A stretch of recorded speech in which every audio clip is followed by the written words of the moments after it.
Hello, everybody, and welcome to Tides of Death. How are you guys doing today? You guys ready for some D&D? Always ready. Absolutely. Been excited all Very week. excited. Excellent. Excellent.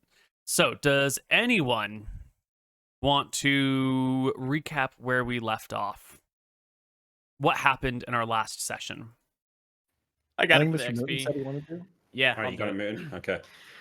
The wizard needs XP. So last session, we washed up on shore and immediately got arrested by the White Cleric's men. I was sussed out due to the fact that I was a wizard and I had a spell book. So we were taken in, and then we escaped via stabbing 2 guards in the back. Once those guards were dispatched and dealt with, we ran up the island to the north, where we found a small village. We met a nice old lady named Gran. Gran helped us out, gave us some food, fed us, and then we headed up to the mountain to find the magical items that we're looking for.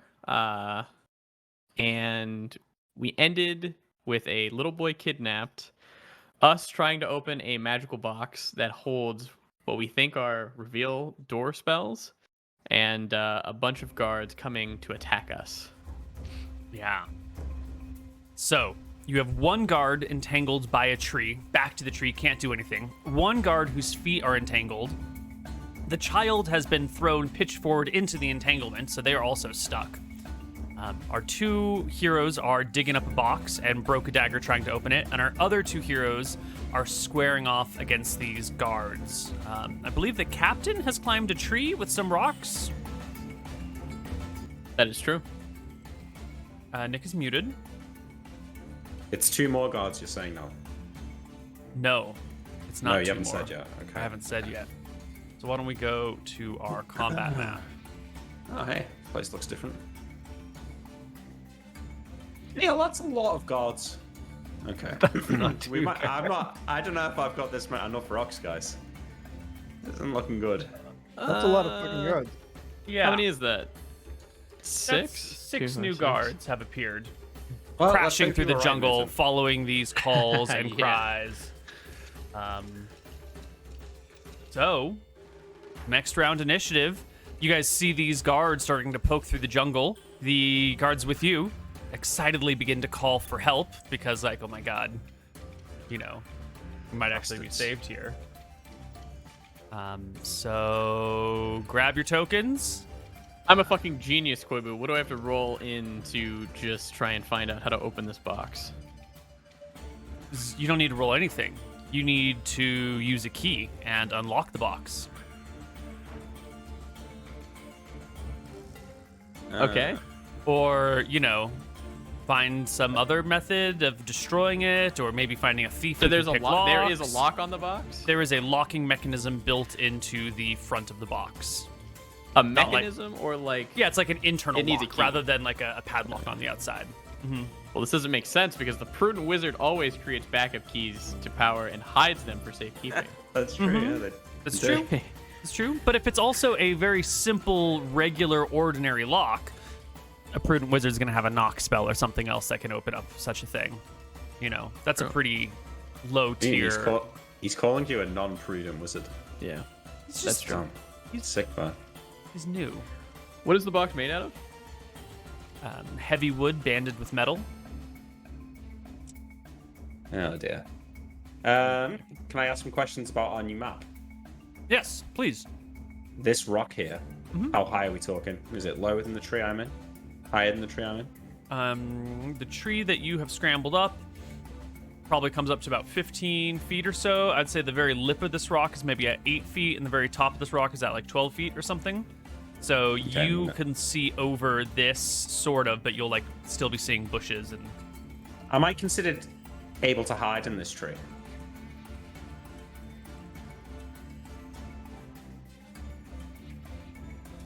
I mean, let's see Like a why hide not. in shadows Trees- check? Or like just... Well, What does hide mean in this Right. situation? well, because the new guards that are coming don't know I'm up here, so I'm hoping to be able to catch them by surprise. Yeah. Basically. Yeah. Yeah, you are up in a tree. It is a non-obvious place to look for someone, and there is cover in the way. it's possible they might not notice you. Or if you're moving about and the tree is, shaking and shimmying, it might draw their attention and they might find you really quickly. So I'll have them make perception checks or something if I think there's a reason they might look for you. Okay. Does that sound fair? Sounded to me like you said I'm perfectly hidden, so yeah, it sounds good. Excellent. Yeah. Well, party members, it's time to roll that initiative. All right. Initiative throw rocks 3. Yes. Yeah, well, I'm holding my action until something happens. Yeah, I mean, I guess we're gonna fight. I think we should try and fight them. There are 8 of them total. 6 fresh new ones plus the 2 entangled ones. And you can still hear other soldiers around. You get the impression that this is not the entirety of the people who are out looking for you. We have to run, is the answer. We have to get the fuck out. Yeah. Yeah. Okay. I'm gonna use my action to rally the troops and flee. So the D3. Yeah, why not? I Sounds totally good to me. forget what I roll for initiative. It's a 1d10 D10 3 to plus run? your action, depending on what your action is. What did you want to do? Bravely run away. Ah, yes, 3. That's perfect. Awesome. Alright. Guess we're running. Yep. Did I really roll a 10? God damn. Yeah, I did. Alrighty. Let's start with the very first of our new guardians who shows up. It is this guy over here. And he sees what's happening here. He sees Sail, the child on the... Well, probably can't see the child, but this guard immediately runs towards Sail to try and stab him, running right through the entanglement area to which this guard was oblivious. So he will roll a saving Thank throw and get entangled as he begins to walk through the area. Next up is Nilram. Hey guys, we got the box. I think it's time to make our escape. And he'll motion for Archie to help him lift it, and they can run off and get ready for Captain John to come. All right. You guys already have the box out of the hole. Either one of you can grab the handle on either side so you can carry it together, at each of you taking half of its weight. The box is pretty heavy. It's probably like a good 20, 25 pounds. So each of you would have to carry like 12 pounds or something. I don't think that would encumber either of you at this point. No. Yeah, no, neither of you are that weak. So no worries between the two of you. You can easily haul it. Sail, that's your turn. I just immediately, upon seeing the guards burst out of the woods, I immediately just turn face and book it as far in the other direction as far as possible. What about the small child who's seen You know and what? hung out with you all night long? Are you going to leave him for the guards? He belongs to the vines now. I mean, it's Sail's fine. outta Don't worry here. about him, Sail. Leave him, Sail. Run. He's better off without us anyway. Question: you said last episode that the small child was actually face down in the ground, being Yes. crushed by vines. Is Yes. there any suffocation checks for him or No. constitution? No. If he was in maybe a little bit of water, then maybe he would drown, but the For sure. vines aren't Okay. going to hold him and murder him. Sorry. Too bad. Archie, your turn. Yep. I think me and Nilram are taking the box, right? Yeah, we'll move a little bit if we can. Yeah. Yep. With the box in hands, you guys can move away at your normal Where rate. do we go? 60? Yeah, 120 feet. 120. Yeah. Yeah. Okay, we'll go to here. And they Okay. just jump down off that cliff. Yeah, or so you not? guys can come on down. You'll get to this little cliff over here. Ooh, the map screen is just a little small. Hold on, let me move things around. There we go. You guys can get to this cliff, and it's a bit of a drop. You know, it's a good 10 feet or something. You could probably chuck the chest down yourself, or like Yeah, if heave you want the to open a chest chest, over. the best way is to just drop it off a fucking cliff. Mhm. So, Okay, you Archie, guys. heave the chest over and try to break it.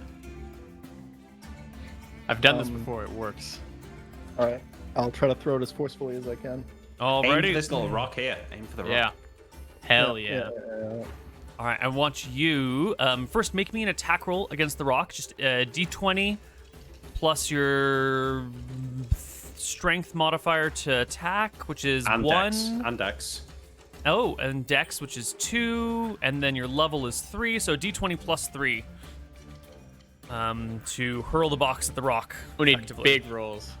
That's 3 total, d20 plus 3. Yes, sir. Ooh, all right. So you'll miss the rock. You'll just hit the regular ground, and I will make a saving throw for the box to see if it is breakable at this point. It will smash open against the ground. Let's see. Chest. It is thick wood banded with metal, but it's quite old, so we'll just say it's at White old. this. Yes, quite old. And it was like buried in the ground for like a long Right time. in the ground, yeah. The Yeah, worms yeah, were yeah. fucking with it. Yeah, so the wood is a little also, bit I feel weak, like- but the banded metal is still strong. The box shudders, it shakes, but it does not break. And you guys will have to scramble down this hill. Which Sorry, is about- before you this move on to time. the next cards, I feel like Sail's not moved his full movement here. He's only moved 40 feet. Yes, Sail, you should probably move a lot more than 40 feet. Give yourself another 80 Oh. feet of movement. Just, I mean, if you were only meant to move 40, that's fine, but I figure that you You probably... probably want to go like around there, yeah. Yeah, no, I'm bouncing as far as possible. I think there's good. Excellent. Sorry, I didn't. Yeah. Are we able to go down the cliff? Totally. Absolutely. Okay, so- just give me a quick dex check. It's probably fine. If you fail, you're just gonna like skin your knee or something. It'll be minor damage. Yeah, you stumble down the hill. It's, You take 3 damage, you die. Oh, that'd be great. No, you'll tumble down this hill a little bit, not quite catching yourself. You'll end your movement at the bottom. You'll take, like a single point of bashing yourself into rock damages. A third of my damage. Yeah. Archie, also give me a dex check. Yeah, you slide down the hill, Easy. no problem. And then you guys can pick up the box. Sail is there. Let's go back up to the guys at the top. Whose turn is it? How smart are these guards, guys? Nil. All right. Well, it's this guard's turn over here. And he comes right on through, looking to find you. He's going to try and take a path like that, but it might not work. Saving throw Wait, is he versus... seeing me? No, he's, coming in. Yeah. That's just the area where everyone else is facing. And with an 18 on the saving throw, I do believe he will pass Ooh, his shit. save versus spell.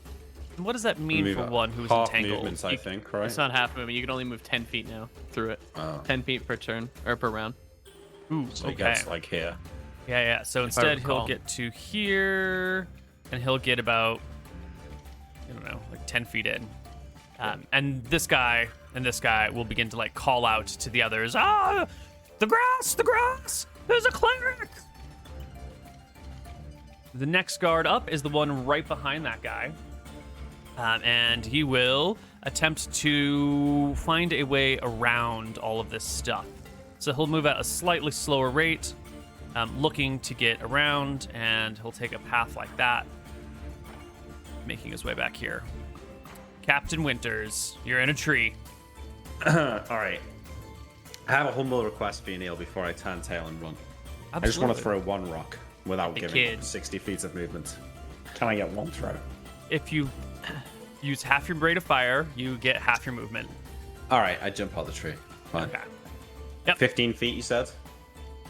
Yep. You got a tumbling proficiency. Oh. You land and on your ankle, and it rolls badly. Roll me a d6 for falling damage. Wait, hold on? You have an actual tumbling proficiency, don't you? He does. Yeah, That's what he I rolled. used. Yeah, roll but I too. think at a certain, I don't think there's a roll for a certain At area. 10 feet, you don't take damage or whatever, something like that, yeah. Let me double check. I don't remember if it. I think there's an auto success within a certain distance. Tumbling. On a successful proficiency check, he only suffers 1/2 damage from falls of 60 feet or less, and suffers none from falls of 10 feet or less. Oh. Okay. But that still requires a proficiency check. Well, okay, you said the tree was 15 feet, but am I really 15 feet in the... Oh, it still takes a proficiency check. Okay, well, Yeah. I guess I'd take 5 damage. Oof. It is nasty. You twist, you roll, you can already feel your ankle begin to swell. You can barely walk on it. You can stumble and hop your way downhill a little bit farther. Perfect. How much farther? My full move? Or 60 feet. I will give you half movement. 60 feet more, or I can go half move. 60 total. feet from where you are here. Oh, okay. Yeah. We'll say it's you're moving at half your movement rate with this fucked up ankle. I mean, my arms are fine though, right? Your arms are fine, yeah, but try and avoid the trees if you can.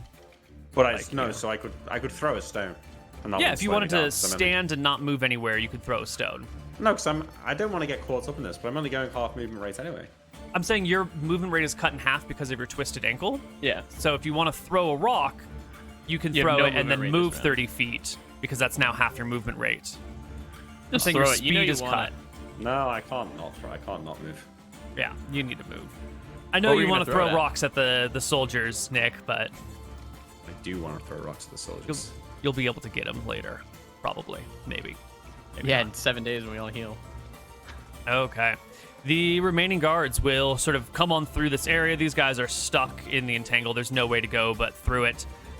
Maybe this guy goes. This guy will fall back and report something to the clerics. You are losing sight of them quickly as they get caught up in your web of entanglement. And I think, let me just make another check for intelligence check for this guy over here.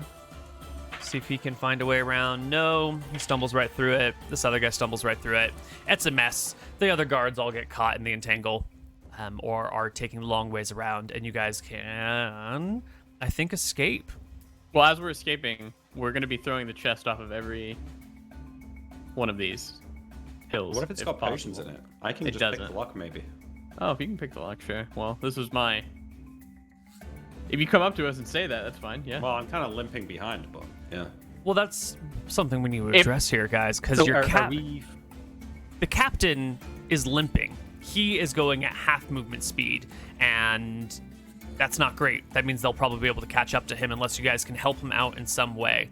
Well, because Sail's right here, right? I say to him, Sail, help me. I twisted my ankle. Maybe you could take a look at it and heal me for D3 HP as long as you do it right now.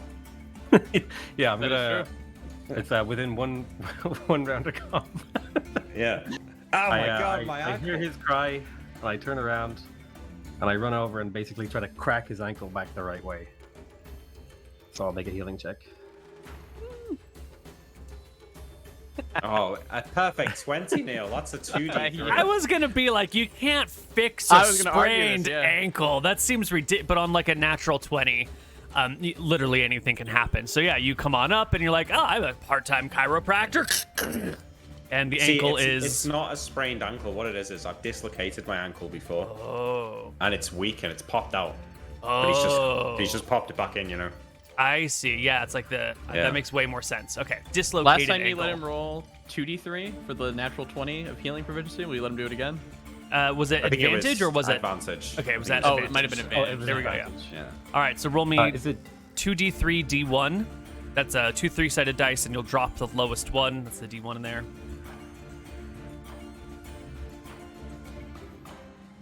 2d3 d1? Yes, sir. Oh my God! Double threes. Boom.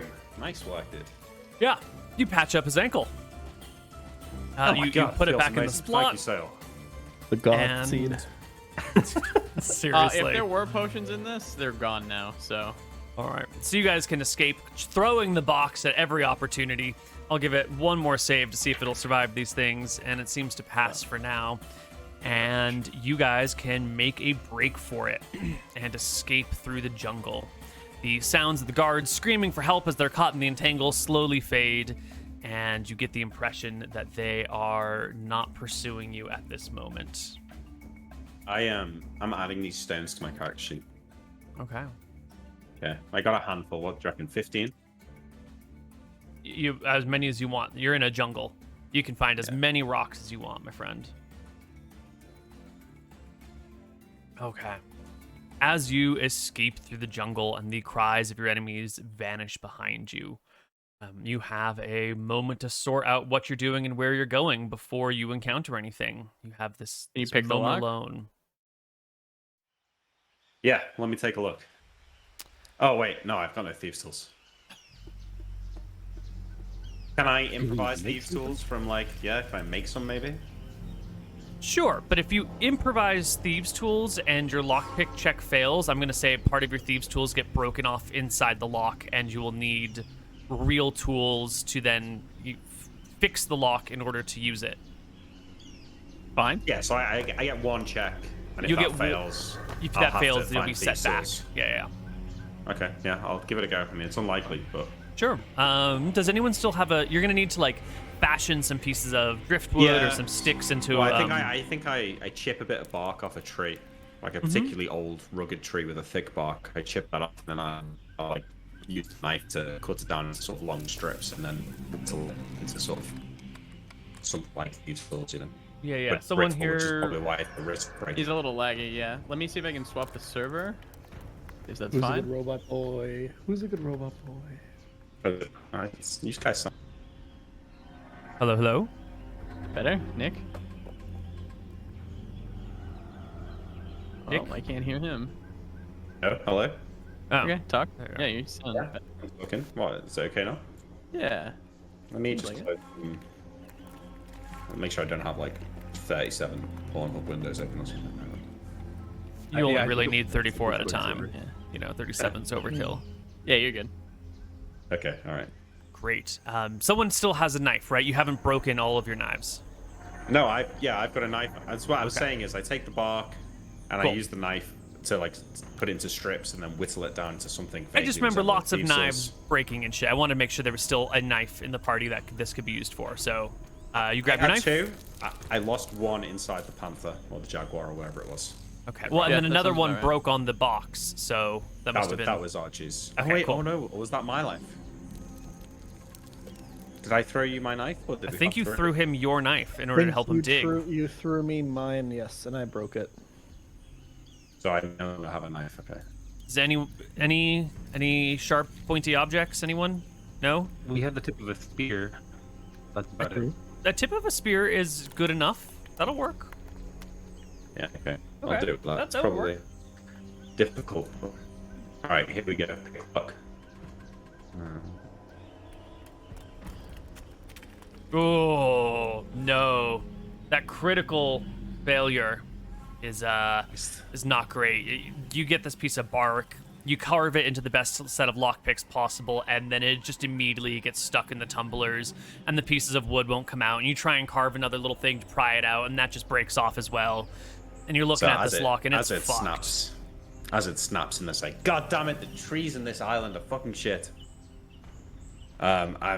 Norm, look, I don't know, buddy. It's snapped off now. We're gonna need to get some actual thieves' tools to open this. If we Either can't, that or we could just break the box. yeah, let's just smash it. It's easier, right? It's way easier to We smash can't things. we can't be carrying this thing around with us. We'll get caught eventually. Is there like a high incline, Neil? We're probably near the beach, so I assume there's like a drop off at some point. There are some rocks here and there, and some small sections, but there's no like big cliffs that you found yet. Archie, do you think you can take this and bash it with a rock? I've broken much sturdier things. Oh, you can smash it for sure. That's Captain, remember that barrel that got jammed when we were on sea? right. Of course I remember. How could I forget? Dave Alright. didn't walk right for 2 weeks. All right, Archie, give me a strength check to. Wait, hold on. No, not strength check. There's a different check I want you to make me. Let me. What is it? It is an open doors. Well, he's never getting that, Neil. That's No, open harsh. doors is 10 What? on a d20, or 10 or lower on a okay. d20. I'm smashing a box against a rock. How is... Yeah. It's got thick metal binding it, and even though the wood is old, it's like solid oak, so it's pretty sturdy. It's designed to be unopenable, right? You don't want So your what does he boxes want? to be. He wants a 10 or lower on a d20. Okay. So I roll a d20. Okay. Mm-hmm. And I get no bonuses because I'm like strong as fuck. And The bulky 10 as fuck, is because so... of your strength.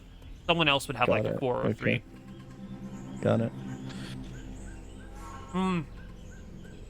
You smash. You grab a rock and you smash the box, and the wood does begin to like cavitate a little, and the metal does get bent, but there's just enough bindings all the way around it that the box is sort of like deforming but still staying strong. And sounds of your bashing are loud. So loud. This is ridiculous. Who made this chest? See that note again, Miller? I grab the note off you and read it. So, what sounds like the place we're looking for, even once we get the chest open, it's got to be close to that mountain that we were at. You know, if we could get back to that mountain, I'm sure I could climb up it a bit and then throw the box off there. I'd probably break it. Maybe the guards are dude. Maybe we can loop back around. Rereading it, I think it's actually going to be in Port Ferris. You do. I do. Because it talks about the night market. We know there's a night market in Port Ferris. You can probably see that mountain from the main entrance.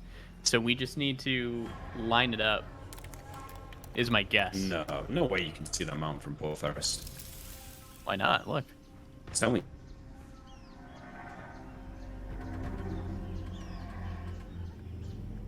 Do you not think you can? I can't hear anything all of a sudden. Hello? Hello? Yeah, you're mega fucked on Discord still. Do you guys want to swap to Zoom? Yeah. Cool. Yeah. Okay.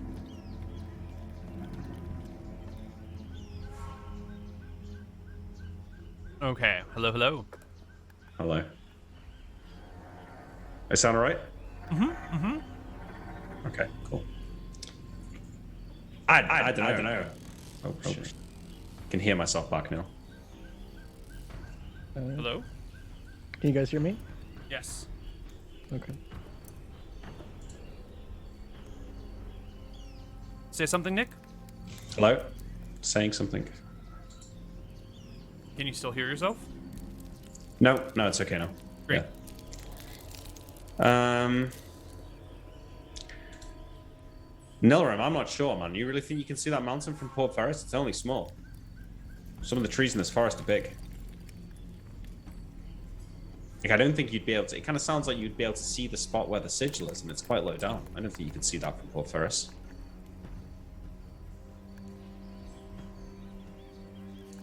Mooten? I still can't hear Moon. He's Oh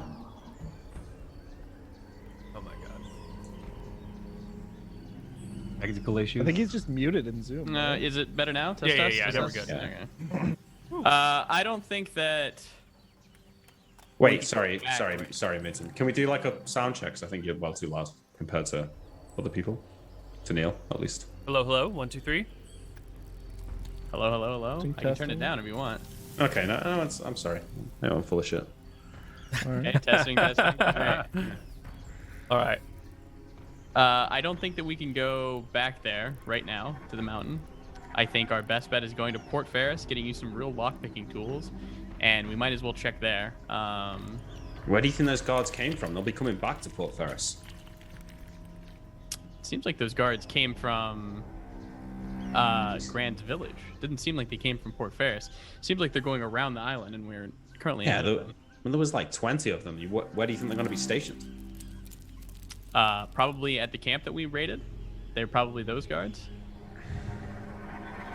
I don't know. That was a lot of dudes. I think. I don't know if you could support that many dudes at a camp. Could you? Yeah, what if we just camped in the forest for a night and then tried to... I'll sort of see if I can't sneak back to the mountain and see if it's safe. Like, I agree with you, but it's one thing to go back to the port. It's another to try and buy some lockpicks in there. Given We have that to we get this haven't got any box. fucking Okay, goals. so how do you expect us to get this box open then? Throw it off the mountain. I'll climb up the mountain. I'll throw the box off. Okay. No? Out of character, we've gotten a lot of chances to open this box through strength checks. I don't think Koibu's just going to keep giving them to us. I mean, if you throw it off of like 100-foot mountain, those definitely be another check. The real problem is climbing a mountain with the big chest, because you're going to need both hands to climb, and there's not going to be a way to like haul a chest up this butte. It's not going to work. Yeah, I haven't got Probably. any rope either. You're right.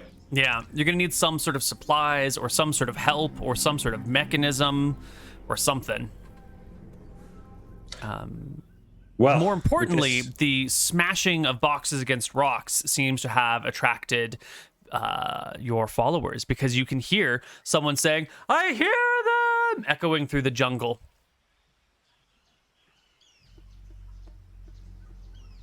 I good. think that's our cue to leave. I think you're right, Sale. Let's keep moving.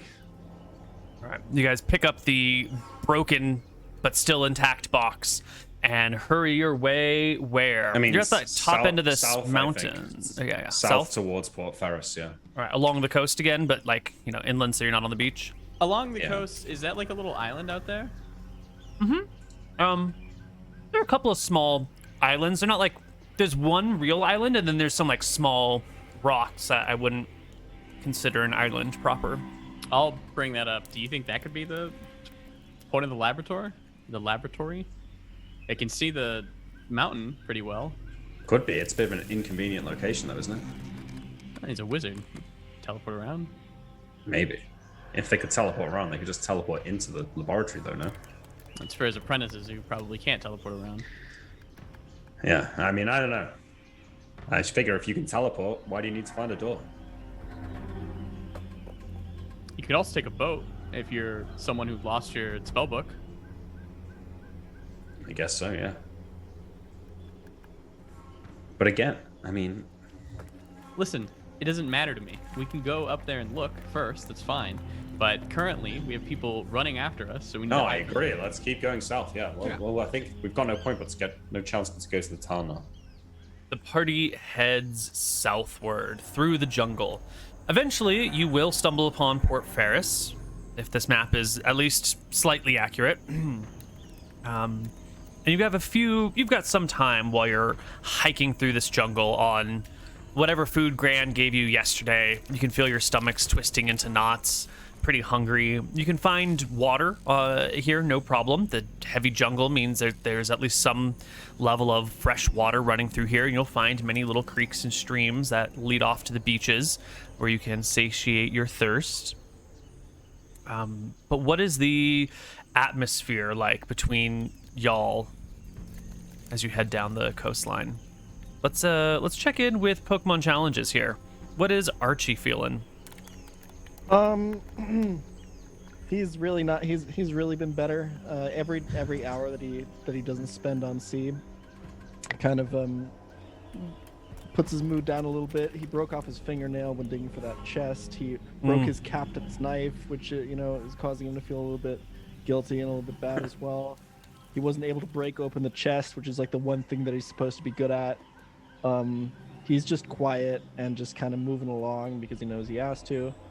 He's not one to complain to anyone, but on the inside, not feeling too great. And what about PotatoMcWhiskey? What is Sale feeling with all of this running around and treasure hunting?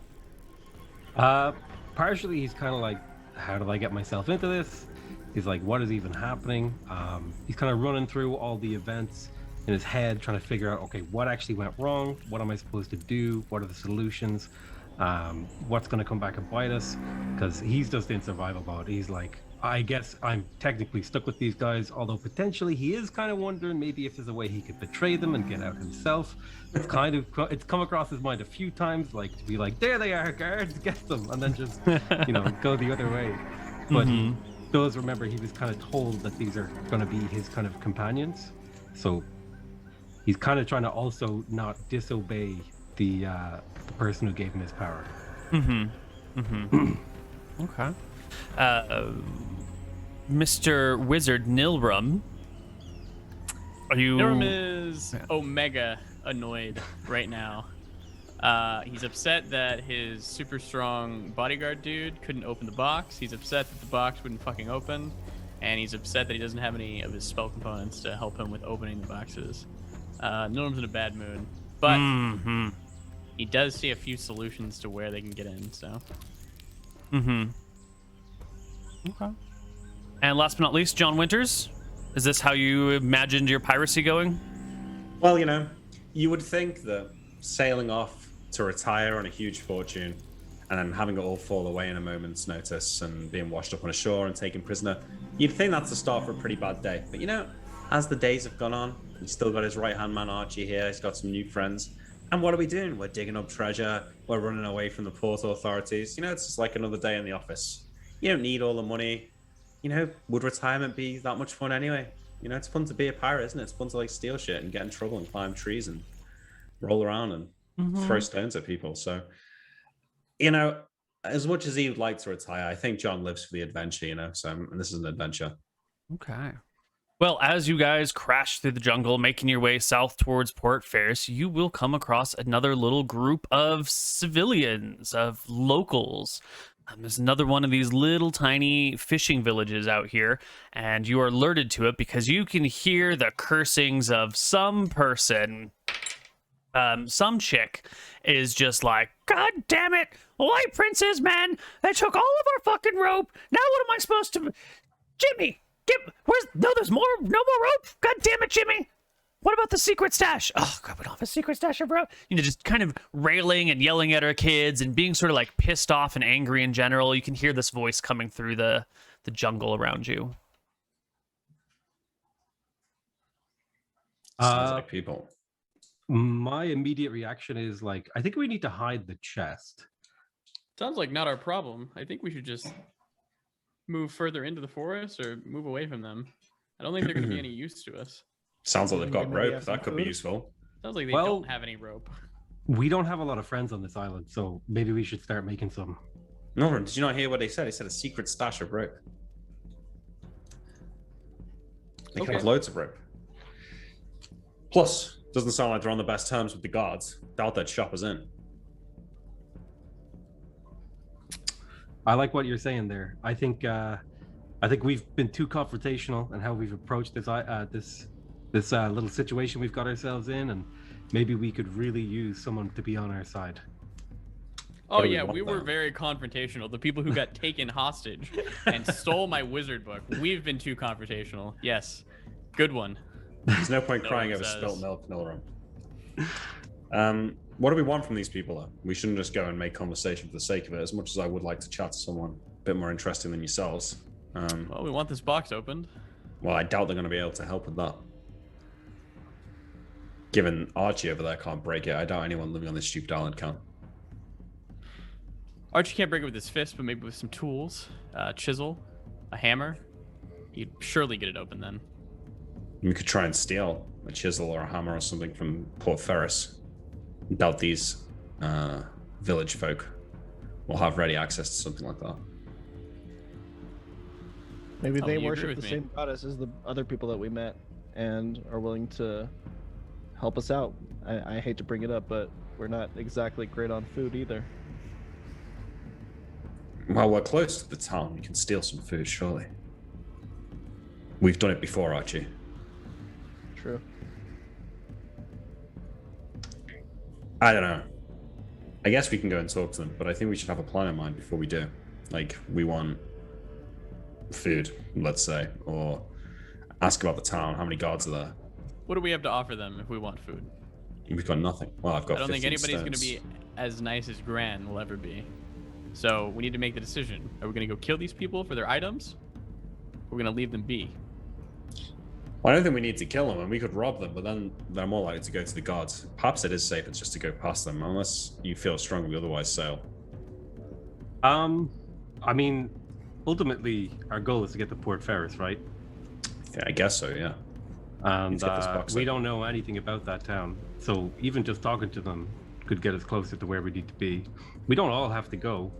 Just one of us could go and gather a bit of intel. Okay, which one of us is least recognizable? I cast my eyes over the group. Nilrim. Is he wearing like wizard's robes? I shake my head. I look to the next guy, Archie. He's like got hands the size of watermelons. He's like 7 foot tall. Okay, I shake my head again. I look at myself in the reflection of a pool of water. I see my handsome chiseled jawline, my perfectly manicured facial hair, my great captain's hat. I shake my head. That's not going to work. And I look at Sail, and he looks unassuming, right? He looks like just a guy. Right? Yeah. Yeah. I guess you're right. I guess I'm possibly the best person to go.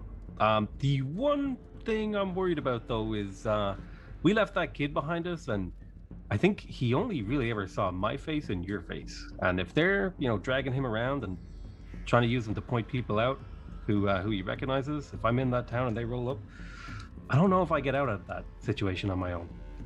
I don't think anything that they're going to tell us about this town is going to be necessarily super useful.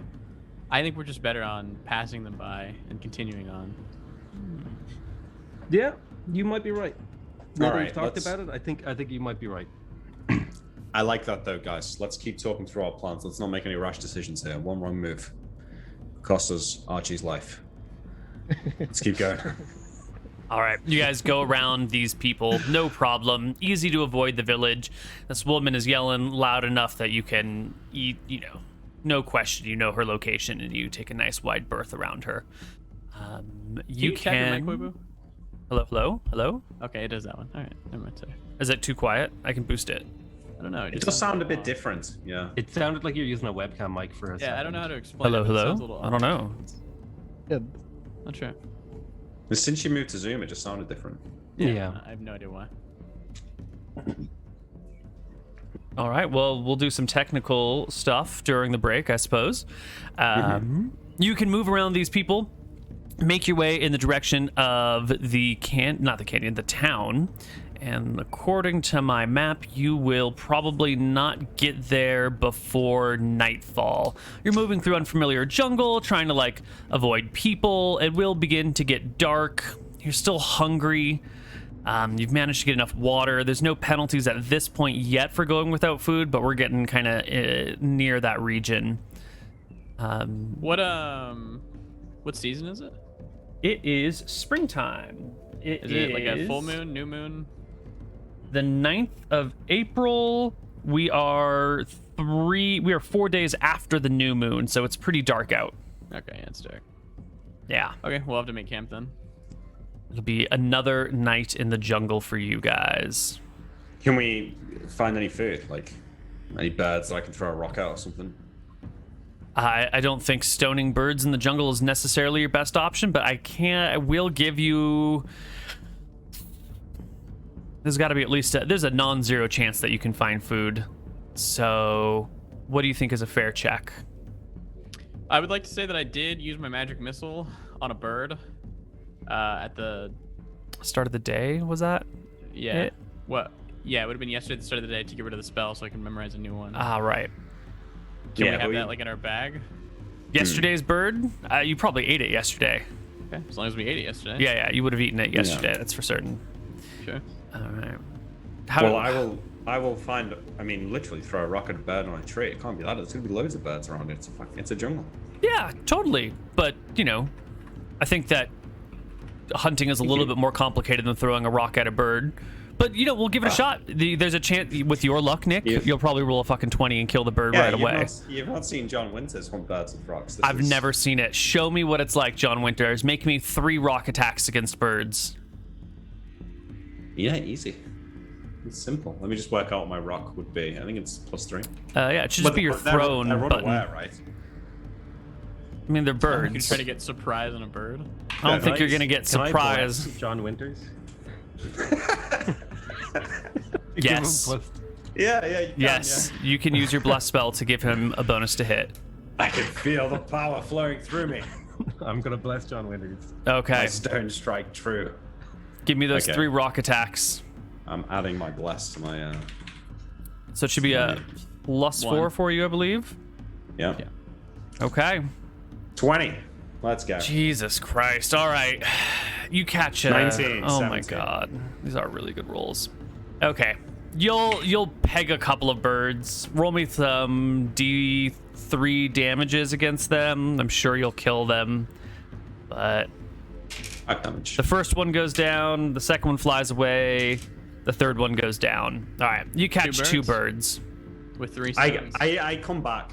It's, yeah, 3 birds with 2 stones. No, wait, 2 birds with 3 stones. I come back through the trees with these 2 birds over my shoulder and say, I haven't lost it, Archie. All right, somebody pluck these. And I throw them down in front of the fire or next to the fire. I will pluck them. Okay. You can pluck the birds. You can roast them. Cut out their Fire? Wait a entrails minute. first. Fire. No one's got fire making kit or fire building No. proficiency? Oh, yeah. So What it's do a you want, raw aid bird check? for you guys. Wait, No. can I attempt to make it? Wait, I don't think we've tried yet. Yeah. Wisdom or int? I gotta look it up. I don't remember what it is. It's probably It's wisdom, wisdom. half or whatever, right? Yeah, half of wisdom, I think. Yeah. Fire building, wisdom, half -1. So 1d20 plus 5? If your wisdom is 12. 6, yeah, 12. Yeah. Oh my 22. god, you fucking did it. Nice. All right. You Good rub your job, sticks Norm. together. You make fire. You guys have roasted seabird today. I don't know how delicious seagull is. Probably not the greatest, but it's better than Much eating easier, literally yeah. nothing. And this is all I bet it- your seagulls on this island taste a lot better than like you just killed a seagull in Liverpool or something. Like just Yeah. eat like garbage all day. Yeah, probably. I don't want those things are eating, man. Yeah. slightly better How does seagulls. it work gaining a proficiency? Like if I do this a fuckload of times, am I going to get accumulatively better at making fire? Rules as written, you only get proficiencies like when you level up or something. But if Okay. you want to dedicate actual time to learning a skill and you're like, hey, we have a month of downtime on this island, Yeah. I'm going to learn this skill in that month, then we can do that. But it'll take Okay. either level ups or actual dedication. Time. Got it. Yeah. We can also cook some potatoes, right? That's right. I have a- Finally, they've come in use. I used the spear to dig a little hole, and Uh-huh. I put the potatoes in it. I put a little bit of dirt on top, and then take some embers from the fire and like put that on top, and then put more dirt on top, so it kind of like roasts them from above. Mm-hmm. And it won't be the best, but it'll cook them. It'll make Yep. them edible. It will I become also edible. will take the now damaged feather from my hat and replace it with a seagull feather from the seagulls that we've killed. Nice. The white feather in the hat. Love it. All right. You guys make camp tonight. And everything goes nice and quiet and easy. He said, rolling encounters. All right. The night goes quietly. Whoever is on watch, there are weird sounds that come from the jungle. Weird sounds like the occasional odd shriek or something, but they always stay distant and nothing ever disturbs you. So you can all rest. Those of you that need to memorize spells can do so. You are alive. You've got some treasure that you can't quite open, and some of you are a little bit wounded. You're headed towards town, which you will Oh, wait, find. did we get an HP for that? No, because yesterday was very active. If you're hiking through the jungle, you won't gain HP. You'll need actual Well, rest. we fought anyway. Yeah. Yeah. 2 hours later, you begin to hear the sounds of the village blowing in on the breeze from south of the island. Okay, so that's important. Because in the note it says, "May you enjoy the sounds of the night market blowing in on the wind for many more years." So, Yeah. I genuinely think that this is the night market that probably existed back then. I'm thinking that his laboratory is probably either here or on the huge island. That's my guess. Okay. Well, let's just get the box open first. First priorities, we need to get into town. We need to... I mean, this is all well and good, Nilrim, but at the end of the day, our goal here is to get away from this place and escape these people hunting us. Hopefully we can find this thing, but I don't want to... just tempering expectations, right? We'll look for lockpicks, we'll get the box open, get some food, see if we can't find a knife or something to steal. Sure. Okay. You'll be able to Hey. approach town however you would Yeah. like it. I was gonna say, let me check out town first. Make sure this place isn't crawling with the guards. Wait here. And I think, Neil, I will just try and take a roundabout way into town. So it looks like the town is surrounded by the jungle to some extent. Yeah, there's a mountain that sort of like backs the town, that the town goes between the ocean and the mountain, or like this large hill rise. And it's Okay. nestled between these two things. So the town has a north entrance and a south entrance, and then the mountains on the west and the oceans to the east. Is there walls like, from the mountain to the sea? No, there are no walls. So rather than come in through the path, I'll like walk up towards the mountain a little bit and try and like sneak in at the edge Yeah. of town, like off the road. You'll see that there are many little paths and trails that lead in and out of town. There's not so much like a main route in and out. It doesn't look like this has a lot of overland access with these other villages that you've spotted on the island. So you'll see, lots of little walking paths and trails that will lead into town, and you can pick the most inconspicuous one or the one closest to the mountain, whatever you want. Yeah, just the least, like the one that's most concealed, I guess, from within the town itself. Yeah. And you will begin to walk in from the outside of this town. You'll pass a few houses, then you'll see some folks in the street, some folks carrying water over their shoulders, some other people hauling in some firewood from the jungle on a little sled with some runners. They've got pretty advanced technology out here, it appears, as you make your way to the center of town, or wherever it is in town that you want. Yeah, I'll just do a little, staying away from the main thoroughfares, just do a little walk, a few minutes into the center of town, just looking for guards. Yeah, you will spot some guards, but they will look significantly different than the soldiers that you fought. The guards in town are armed and armored differently. Let's see if I have it. Description. Also, there's a few people saying that the stream's buffering. So maybe we should take a break now. And we're just about at break point. This is a great spot. We'll break. We'll try and sort our tech, and we'll be back on the other side. See you soon. Hello, everybody, and welcome back to Tides of Death. You are in the town, and you do see guards here, but they are significantly different than the ones you've seen. First off, these guys don't have any of that padded armor, vest. They don't have the shin guards or the greaves or the bracers or anything like that. They've just got shields and then loose clothing that will protect them enough from small scratches, but nothing armor-wise. A shield and a spear. So much more lightly dressed and armored, and their patterning is distinctive and different.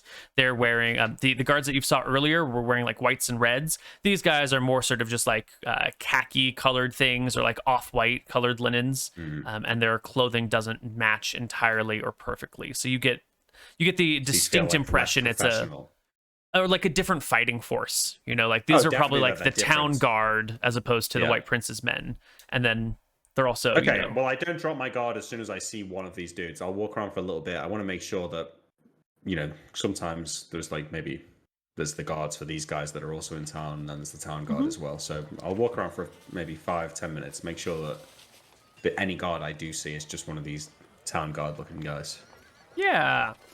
And you want to do this. You're not trying to hide from the sight of anyone, right? You're just kind of casually strolling through town, looking about. Well, I'm casually strolling through the side roads. Okay.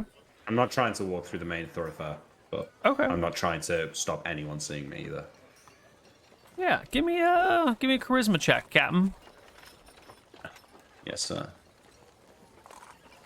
23. Yeah. You can easily sort through the town on the side streets, keeping a lookout. You do pretty much just see these guards, but one area, there's only one side street that you can actually get a glimpse of the harbor from. Otherwise, you'd have to walk onto some very main thoroughfares. And from this little glimpse here, you can see that there are some other soldiers dressed like the White Prince's men, down on one of these docks next to this big fancy ship. But the other guards on the harbor look like the other ones you saw in this town. Okay. And walking around the town or just looking for big dark smoke rising, do I spot a blacksmith? You do. You actually spot quite a few of these big dark smoky areas right up next to the mountainside on the west side of town. Okay. Well, I head back to where the rest of the group is, emerging from the side roads and from a bush or something.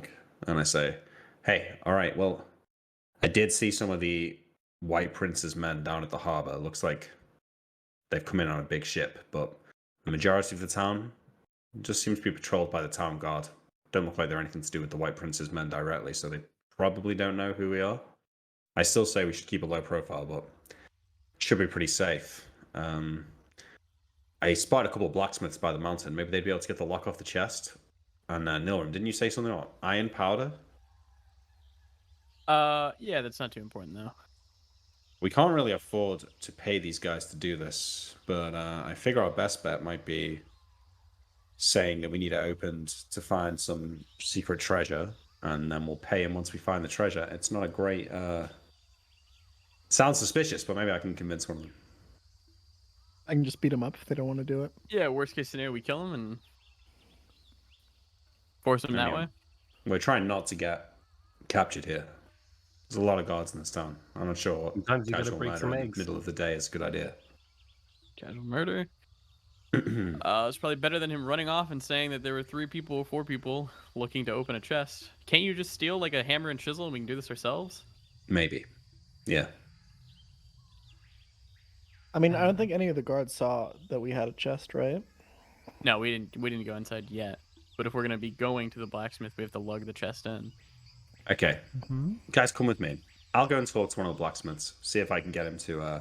There's a few, you see. See if I can get him to do this for us. If not, Archie or Sale, one of you go to a different blacksmith and distract him, and I'll try and sneak in and steal a hammer or something. Yeah, I like this plan. As you guys make your way back in the direction of town, coming in on one of these trails, Captain Winters, you will hear coming down the trail in your direction, not where you can see, thick jungle growth here. You'll hear the footsteps of someone coming in your direction down this trail. Like someone coming directly towards us, or does it sound like? Yeah, the you're on group like that are a little following us? winding game trail that like leads from the town out into the jungle where the party was. So you're coming back into town, and you hear someone coming out of town on the same trail, maybe 20 feet away. You've got a moment before they arrive and round a corner to see you. Can we run down another corner to get out of the way? Probably not. Or if you did, you would make a lot of crashing noises. They might not see you, but they would hear that something's here. Anywhere to hide? Like a few crates that I could hide behind, so if this person were to walk Yeah, past, I could yeah. get If you to guys want to one? just like jump into the woods and hide immediately, you could. Well, no, we I could, think I'll hide. I'll hide. We've been Yeah, I'm not a few hiding. seconds. Yeah. Sure. I'll just scoot off somewhere hidden. Okay. Let me make a check over here. So you guys are coming back down this trail when all of a sudden Captain Winters like ducks behind a bush and hides in the jungle. I think there's a bit of a pause as you're like, "What the fuck?" And then I'll out stop around and the look corner. exactly where he went. Yeah, out from around I'll the just stare at corner that spot. comes a I don't know what you'd call it. A man. That's all right. It is a young man. He looks like he is maybe a traveler from afar. He doesn't look like a workman here. He looks more like a well-to-do sailor, or maybe someone who's out with on a ship traveling around. He's got like a bandana around his neck that's tied. His clothes are like nice, but they're also loose and baggy, like the sort of clothes you might want to wear at sea, but he also isn't like sweaty, and they don't have holes or grease stains on them or anything. Does he have an instrument? No instrument. Thank God. Just taking a walk and a stroll, and he comes around the corner and spots you guys and gives you a bit of a wave, and then tries to him a like wave? walk past you with like a excuse me. It's All right, coming through. as he walks past my bush, I want to come up behind him. I see his fancy clothes, all right? I hear his well-to-do accent, and I want to come out from behind him. I just want to like, we're like in a side street, right? So there's like some walls on one side of the mountain on one side. You're not quite in a village, but you're in the jungly area. We're still in the jungle, yeah. Yeah, I want to like preceding just the come village. behind him and like smack his side of it, like grab him by the head and like smash his head into it. This is wall or a tree. sapping maneuver that we are attempting here. There we go. So you will make an attack roll against AC4 to strike him in the head, and then you have a 10% chance per point of damage you do of knocking them out. You are currently unseen and taking him by surprise, so therefore... What AC4? Shouldn't you just go for like a grappling attempt versus... AC4 seems like really high for you to It hit. does right seem now. quite hard, yeah. I'm sorry, not against... Yeah. To strike a head AC instead of striking a person is a penalty of 4 to hit. So AC6 then. Sorry, you mean 14. AC14. You want to roll 14, against yeah. AC 14, yes. And since you are plus 5. unseen and surprised, it would be a... you've got plus 4 to hit as well, so those two will wash. So Wait, grab what him was and the- smash what do him. you mean? Yeah, Yeah. 21. You definitely grab this person and slam their head right into a tree. Give me I don't know. Sneak How much attack, does right? So smashing double someone into... damage. Oh, yeah. I'd say D6. No, this isn't mace damage. This is probably D4. This is like club damage, right? Instead of hitting them with a club, you're hitting the club with them. Yeah, sure. Okay. Okay. So there'll be 7 damage. 70% of knocking them out. He said 1d4. Yeah, but but sneak attack. he's a Oh, rogue. He's got... Well, yeah, I mean, head's a good enough area. We'll Yeah. let it slide here. Get him right in the temple. You do. Roll me a D100. If you roll a 70 or lower, you knock this person unconscious. Easy. Yeah. All right. As soon as he goes down, I start pilfering his pockets, looking for his gold and stuff. Absolutely. If he's got a weapon on him or something like that. This so person... you are a pirate. Also. Yeah, right. Yeah, of course. Needs must. This is an easy mark. This guy has 2 bags on him. One is filled with silver, so 50 silver. The other is 10 silver and 20 copper. So a total of 60 silver, 20 copper you can pick up off this guy, which is a pretty good load of money. It's a lot of money. Does he have a weapon? No. Does he No, have not a at dagger all. Or something? No. No dagger. All right. Not- I still haven't got a shirt, but I probably don't want to wear this guy's shirt. I will You probably do want to, because going in town with a bunch of money and being able to pay for things without a shirt is probably a little odd. Yeah, I guess right. But when he wakes up, he might come looking for me. The blacksmiths have a no shirt, no service rule anyway. Okay, You know. I take the guy's shirt. I put the guy's shirt on. So Who says that he's gonna wake up? Yeah. you want to kill him? I mean, don't I have feel like to. there's a risk here.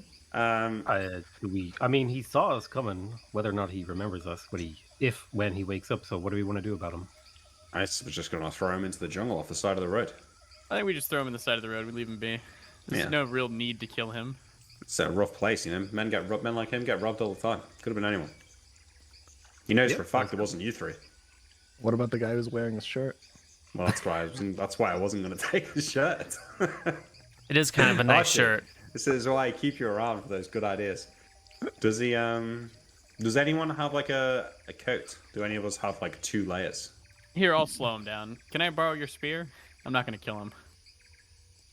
Yep, here you go. You can have my spear. Yeah, I'll slit his Achilles. And You just like sever his Achilles head. You just hamstring the guy. Okay. Well, he's unconscious, so he doesn't call out in pain. He is now hamstrung with a head injury. He's likely not to wake up for hours, if not days, if ever. This is no longer your problem. He's likely to get eaten by a jaguar. Let's be honest. it'll be alright. I make it. Now that this has happened, it's probably better that he does get eaten. So I take him quite a bit into the jungle, like maybe like 20, 30 feet. All right. You drag him off into the jungle. Okay, I've got his gold. Perfect. He also has a house key on him, or a key to something. It looks like a normal skeleton key sort of thing. So probably for a house. by Could be for a skeleton key. chest. Could be for a skeleton key is an old type of key. Oftentimes, I know what you mean. Okay. in modern times we use the word skeleton key as like a key that works for anything, but it's Anything, actually yeah. originally just a Type of key type. Yeah. What's it like? Oh, those I don't 'Cause I know how to noticed when describe it. It's I've one of spoken these to like Americans like before, like in- you guys don't have old school keys, do you? Like some of us in do. England, sometimes you Some get of like our a... houses do. Oh, okay, all right, fine. Yeah, it looks like that Thin to Twitch chat thing. or not. Yeah, to you guys. One of those types this of is things. what I'm talking about. My fucking house used to have a key like that. Yeah, I've seen Yeah. houses with that. My house in San Francisco had a key like that for the bedroom doors. Oh, nice. Mm-hmm. My Like lady, he's like that. come back to my room. And then you pull out like this ridiculous 3-inch long golden key. Yeah. Okay, so I drag the guy. I come out of the forest now, like wearing this guy's shirt. My hat, like, sort of readjusted. My pocket's heavy with silver. I say, all right, well, that solves that problem. Let's keep moving. Now we So can you pay are the wearing blacksmith his to open shirt, this. or you're not? Yeah, I know I am. Yeah. Okay. I kind of like the way this guy's bandana looks. I'm gonna take it off him and like tie it around my upper arm because I think it looks cool. Nice. We just pilfered this guy for everything. Yep. How are his shoes, Neil? Are his shoes better than They're mine? a loot Oh, his bag, shoes dude. are way better than yours. Your shoes are like been sitting in the ocean and going through sand. They're uncomfortable. They're grainy. Your socks are all shitty. These are like nice, clean socks. Nice, clean, soft, velvety shoes. He got his shirt. I'll take his shoes and socks. Okay, there we go. Okay. No one needs his Yeah, pants so though, right? I come back out of the forest. I throw the shoes at Nilram and say, "Your shoes are pretty beat up. Wear these." I'll And I put 'em throw on. I them got a back down spear to the towards leg. you. I'm gonna take pants. Okay. Yeah. So it's now got to the point where everyone's like followed back to the guy's body, who's now like just like naked and bleeding with his legs. I was like, look down at him, like maybe we should just kill him.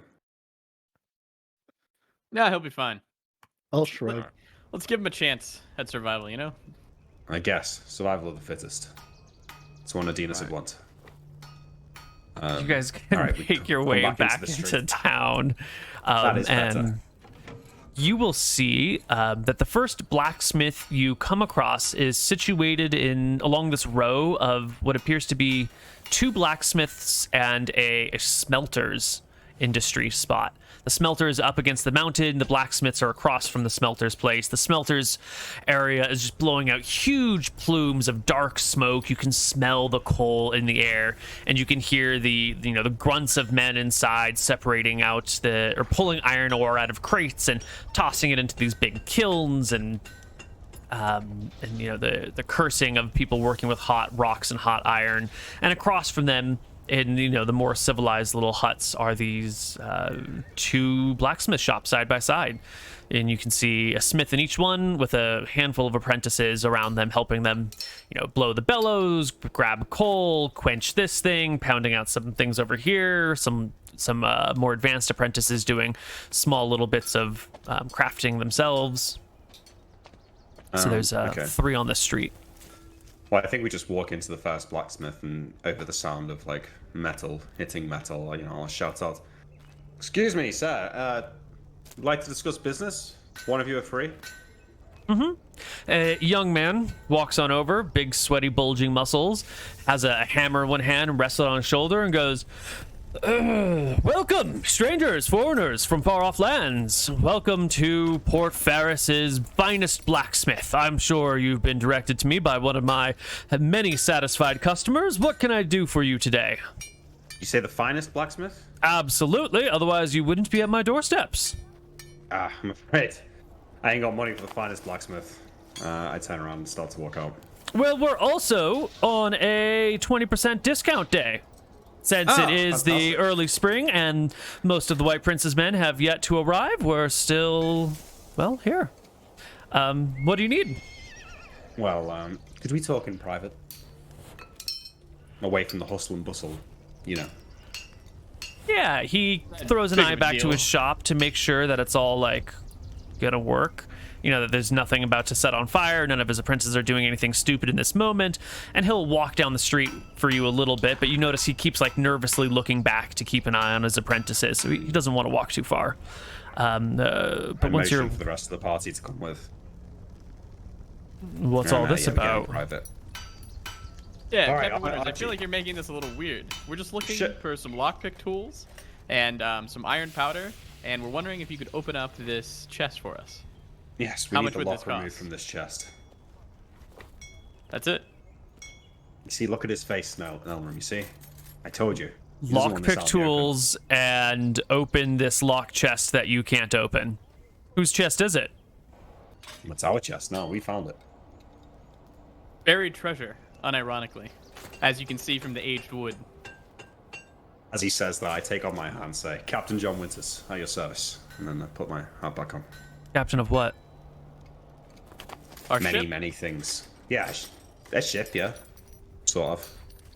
Yeah, well, I suppose it's still a ship. I'll put my hand out. Nilram, wizard for the white cleric. He goes to shake your hand, and as he does so, you notice he turns your wrist slightly and looks at the back Yeah, of your. I know that he's looking for it. Yeah. I will explain that. I have not been tattooed yet because I am still an apprentice, but I hope that soon I earn those. Listen, we didn't come here to be interrogated anyway. I'm sure the finest blacksmith in town could get this chest open, whether he wants to or not. That's another thing. I'm sure I can find someone on the street to do it for me. Uh-huh. He looks super sketched out. Well, Well, are you gonna open it? How much would it cost us? There's nothing illegal going on here, is there? You guys are giving off some real sketchy vibes. Yeah, I agree that my friend making you come to this back dark room was a little sketchy. There's nothing illegal going on here, I assure you. Blacksmith, friend. What did you say your name was? Tom.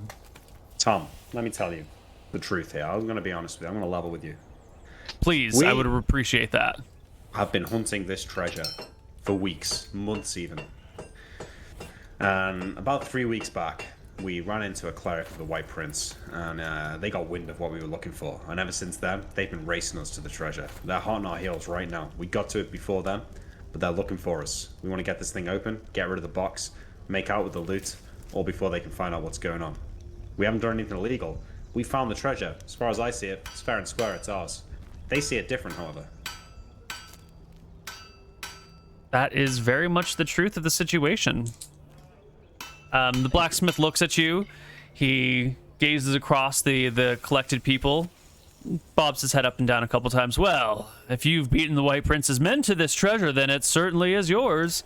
This wouldn't have anything to do with the questions they've been asking around town, will it? Would it? They've been asking where the original town was located. That'll be it, yeah. I see. What's in the box? We're about to find out. Let's find out, yeah. Well, come on. And he gives you a wave over his shoulder and will lead you back to his smithery. Okay, great. Okay, nobody on these outer islands likes the White Prince. Keep that in mind. Yeah. We need to get him to open it before we discuss money, because he's probably going to ask for like 15 gold. But if it's already open, it doesn't matter, right? Yeah, He well, will it seems like ask you can you open it. for 5 silver to open the box. Perfect. Cool. As he says that, I hand him the 5 silver and say, I don't suppose you've got any old daggers or rapiers lying around. Certainly. As I said earlier, one of the finest blacksmiths in Port Ferris, and I do have some daggers. Like I said earlier, my money doesn't go that far, so if you got anything on the cheap, maybe something from a shipwreck or something like that. I don't just make tide me anything over. cheap. I don't deal in half-made goods. Mm-hmm. 20 So how silver much for a was it? dagger. Let's let him open the box. You're alright, mate. Stick to the box. No offense, but He'll grab himself a hammer and a chisel, and he will take some time to like chisel out the wood from each side. It's about a 20 or 30 minute process as he like slowly works at breaking apart the box with care and precision so that he doesn't damage anything inside. And his apprentices just kind of do their own thing. He'll make some small talk with you guys as you do this. So, where are you boys from? You don't sound like you're from Port Ferris. From Rangoon. we're from all over the place. Yeah. Mm-hmm. My only home's the sea. I'm gonna go walk around. And I'll look at him solemnly. It's an attitude shared by many around here, young man. Myself could never really get used to the ups and downs of the waves, up for the ups and downs of the hammer. At least you I'm found gonna something walk to keep around you and borrow occupied. some iron dust. Sure, yeah, there's little bits of iron shavings and dust all over the place as people are filing down this or filing down that. You'll have to wait for a couple of opportunities to come up and sweep some dust off of an anvil, but that's not a How problem. much can I get? You can get 2 castings without being sketchy or suspicious or anything. That's good. Good enough. Nice. I'll ask him, do you or anyone in town make brass knuckles by any chance? I haven't. Doesn't mean I can't. You give me some time and some money, I could probably whip up a pair of those for you. Need to do some measurements of your fingers. How much He- money are we talking? We don't have the time for that. All the coin, probably. No one will count, sadly. Days to make. Yeah, it takes about a day. Oh. Need some impressions of your fingers. How much would it cost? 40 silver. It'd leave us with 10, 15. It's too much. It'll also I take a think day. so, I don't know too. if we'll be able to come back. Yeah, Yeah. I wish. Well, That's We'll come per back hand. another time, maybe. Yeah. Oh, that's per hand as well. We'll Yeah, get yeah, some. it'd be 40 for one hand and 40 for the other. we'll work on that later. All right. All right. So All right, What's in so- the box? he splits open the box. There's no other small talk or anything else you wanted to get from this guy. Any conversation you want to have with him should probably be done in this like time where you're breaking it open, unless you specifically want to wait until after the box is done with it. I don't think so. No. I mean, it probably doesn't even take that long, right? My one He's- question would be: he takes his time to do it did right. anyone have like information on where the old town was? Like, what's the rumors around town? Just kind of small talk stuff. You know, to be honest, I didn't know the town lived in any other place, but the White Prince's men, what's his name? The cleric, Thalen. Something like that. Thalen? You guys? I can't remember his name exactly. He seemed pretty insistent that there was a different place. I don't know what he's going on about. Maybe you have a similar clue? No, we're not sure because we just heard rumors, so we're trying to figure it out ourselves. I see. It's more to it than just this chest. I'm hoping there might be a clue in here. There better Well, be. Eventually, well. the crate breaks open, and inside you can see what were probably some scrolls similar to the one that you had, that letter that you had originally been given. But with all of the boxes being thrown down hills and whatnot, the scrolls have all been like shattered to pieces because they're so fucking ancient. In addition, you will find a rock, maybe it's sort of roundish and kind of flattish, so sort of slightly ovular, and it has some runes carved in the top. And then there is a folded and tied piece of vellum that if you open very carefully, you could probably still read because this one is not destroyed. Yeah, I will do that. Well, that's not in front of the blacksmith. We take the stuff. You think this guy He- can read? He I'll looks say. in the Let's box just- and he goes, a rock and a piece of paper. Maybe not the greatest treasure haul of all, huh? Like we said, it's a clue. My friend, thank you for your service. Wait, what's it say though? Yeah, I mean, I'll read it and I'll make up something. So I open it. Can you tell me what it says? Or link me it? Yeah, I will put it in your handouts.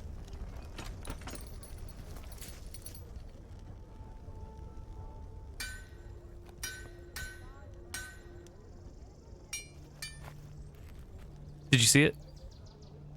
Scroll would it down to be? handouts. I'm there. I Do you Ferris. see Leoman's farewell? It would be the note name. Oh, it's the new one, yeah. Yeah. His former, please use the enclosed. You're like reading this, and the blacksmith is Yeah. like eagerly standing, waiting to hear what it says. This is kind of exciting. I've never been involved in a treasure hunt before. It says that the treasure lies on the southern half of the island, Ah, interesting. Well, below the Great Mountain. Else- below the Great Mountain. The Great Tom, Mountain. Which one's the This Great is an everyday Mountain? for us. I'm not sure. I big think one, that's for right? us to find out. All right, thank you, sir. Tom. We'll be off now. It's been a pleasure, Tom. And, Did you listen, if want one of you those ever- daggers? Place an order for some brass knuckles? No, Tom. Maybe once we found the treasure, we'll be back. But I might go with one of your colleagues further down the street. I was just asking, just in case you got an old dagger or something lying around that you didn't need anymore, that you could spare for cheap. But I ain't got that much silver to spare. Fair enough. I understand what it's like to be broke. I was a young man once. Well, Tom, if you ever get bored of hitting things with hammers, you look strong. Could use you on the ship. Let me know. No, thank you. I have a tendency to spend the entire time puking. Doesn't Fair make enough. for a Well- pleasant sight or smell. Good luck with your business, and I wish you fair patronage. Goodbye, my friend. Farewell. And where do you guys want to go? Well, I want to check in the cheapest of the 4 blacksmiths, We're so far. like the scummiest looking one. Sure. You can head down the street and you'll see that there, like once you get a little bit further down, you can see a mine built into this mountain against the west end of town with some tracks coming out, and you can hear the sounds of picks echoing inside. And if you give it a moment, a large rumbling cart filled with iron ore rolls out of the mountainside. And there are some other smelters and some other smiths like kind of all around this area. And there's a few mine shafts into the mountains with smelters and smiths built around them. And this looks like the center of industry back here at the back end of town. Okay. So you got plenty of places to go, but this also looks like the center of, creating new things. So if you want to buy a slightly used dagger, you might need to head like to the general store in the middle of town. This looks like the place where you buy brand new high quality goods. Right. Okay. Yeah. All right, Captain Winners. I enclose the rock in my hand. This is our ticket to the laboratory. Even though the paper's destroyed, we can still get in? Yeah, those are not needed. Oh, thank God. What is it? What's this rock do? It says, please use the enclosed beacon to find a copy of the reveal spell buried under the center of the testing grounds, as well as the enclosed scrolls of reveal if you are not yet able to learn it. But I am able to learn it, probably. Doesn't make any sense to me, Nilrim. I hope you can make sense of it. Do you want an archaeology check to know how to use this beacon? I would like do you have spellcraft? I do. Yeah, give me a spellcraft check. Actually, I take it back. You don't need a check to figure out the purpose of the beacon. You've heard your master back in Rockwave? What was your town that you lived in? Roxas? Roxas? No. I don't remember. Redport? Redport. That was what it was. Redport, yeah. You've heard your master back in Redport talk about beacons before. He had a magic ring. And on that magic ring, he had an enchanted beacon, which allowed him to find the ring. So, if you know the frequency, which is a metaphor here, of the magic that is imbued with the beacon spell, you can find it with a detect magic at a much larger range. And if you have the beacon spell, you can find it pretty much anywhere, within like 50 miles or 100 miles or 1,000 miles, depending on your relative level. So you would need a detect magic spell to be cast on this rock to get what the magical signature of the beacon is. And it sounds like there's another similar signature that would resonate with the same frequency as this beacon that you could then find. If you had the beacon spell itself, you could probably find this from miles and miles and miles and miles away. If you just have a detect magic spell, it's probably 1 mile per spell level range. Okay, so using the wand, I will get the original caster's spell level for the detect magic, right? Yes. Wands function, I think, at something at level. I'll find what level, but it'll be higher than level 1. Cool. Well, that's what I'm going to do. I'm going to use the wand of detect magic onto the beacon. Excellent. And give me an intelligence check while you're doing this, Mr. Wizard. 23. Yeah. So you notice that this rock definitely has a beacon spell on it. But now that you're specifically looking for a beacon type of spell with a unique signature on it, and you're not in a hurry running around waving the wand at shit, you'll see the wand also has a beacon spell on it. Interesting.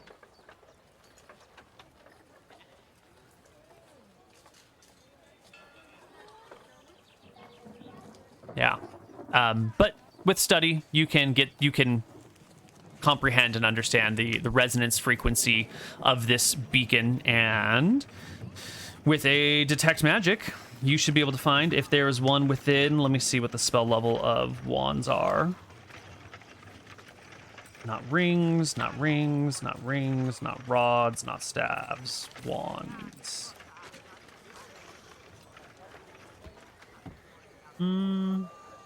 Wands perform at 6th level of experience with respect to damage they cause, range, duration, area of effect, etc., unless otherwise stated. So 6th level.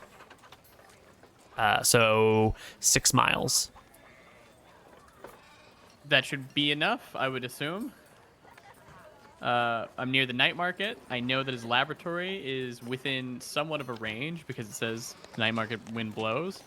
Worst case scenario, I'll cast it again later. So yeah, I'll cast Detect Magic onto the beacon and see if it can give me a pulse.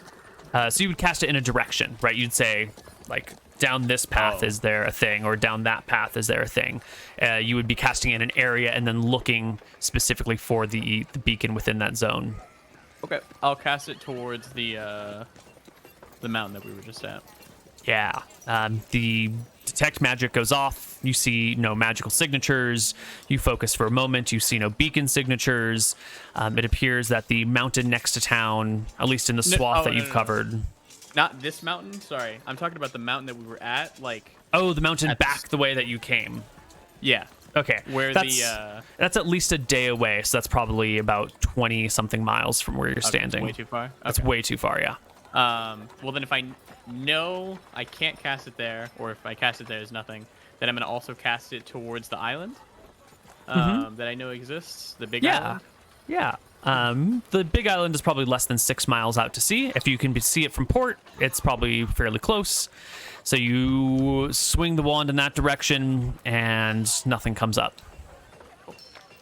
Well, seems like there's nothing over here.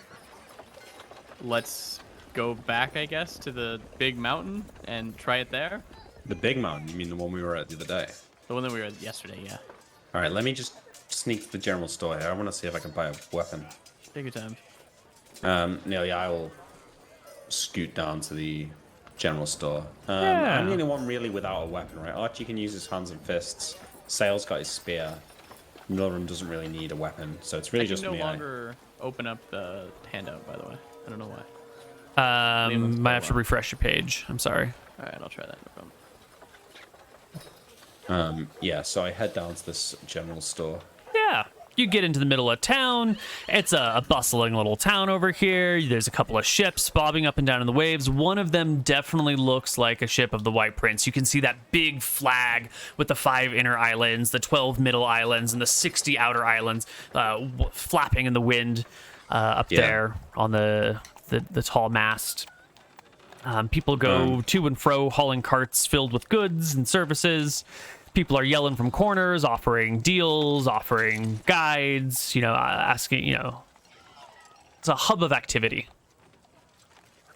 It's fine. I take just as I get to the entrance to the shop, I look towards the harbor and look at the White Prince's ship. Mm-hmm. Try to get a feel for it. The people on the ship are dressed the same as the ones that were chasing us, right? Mm-hmm. Yep. And do I see any cleric on board the ship? You don't see a cleric, but you see someone who stands apart from the rest of the guards in armor type and physically standing a little bit distant. It looks like the sergeant at arms. You would know a ship, especially a ship of an empire or some sort of large organization, has a person on board who's sort of in charge of overseeing combat. Usually the soldiers of a ship are sort of low-level fighters, and there'll be at least one decent fighter who leads all of them, even if not always on merchant ships and navy ships, people leading aren't always necessarily the best fighters, and so you might have Joe Schmo, Mr. Noble, Zeroth level human leading the ship as the captain of the ship, and then the sergeant at arms might be like a 4th level fighter who helps lead raiding parties or defends the ship when other people are off and about.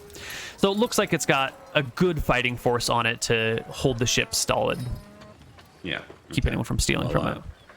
After taking a good look at them, I enter into the general store and quietly close the door behind me and begin to peruse the wares. Mm-hmm. A young woman quickly pops over next to you and goes, "Hi. Hey there. Welcome. Welcome to Tina's General Store. How may I help you? My name is Tina." What kind of place is this, Tina? Do I tell you what I'm looking for and you find it for me, or do I sort of just look around and bring something to you that I want to buy? Well, usually the former, but the latter's also acceptable. Usually most people know what they want to buy when they come on in. Did you have something in mind, or are you just looking for a trinket, a gift for a lady friend?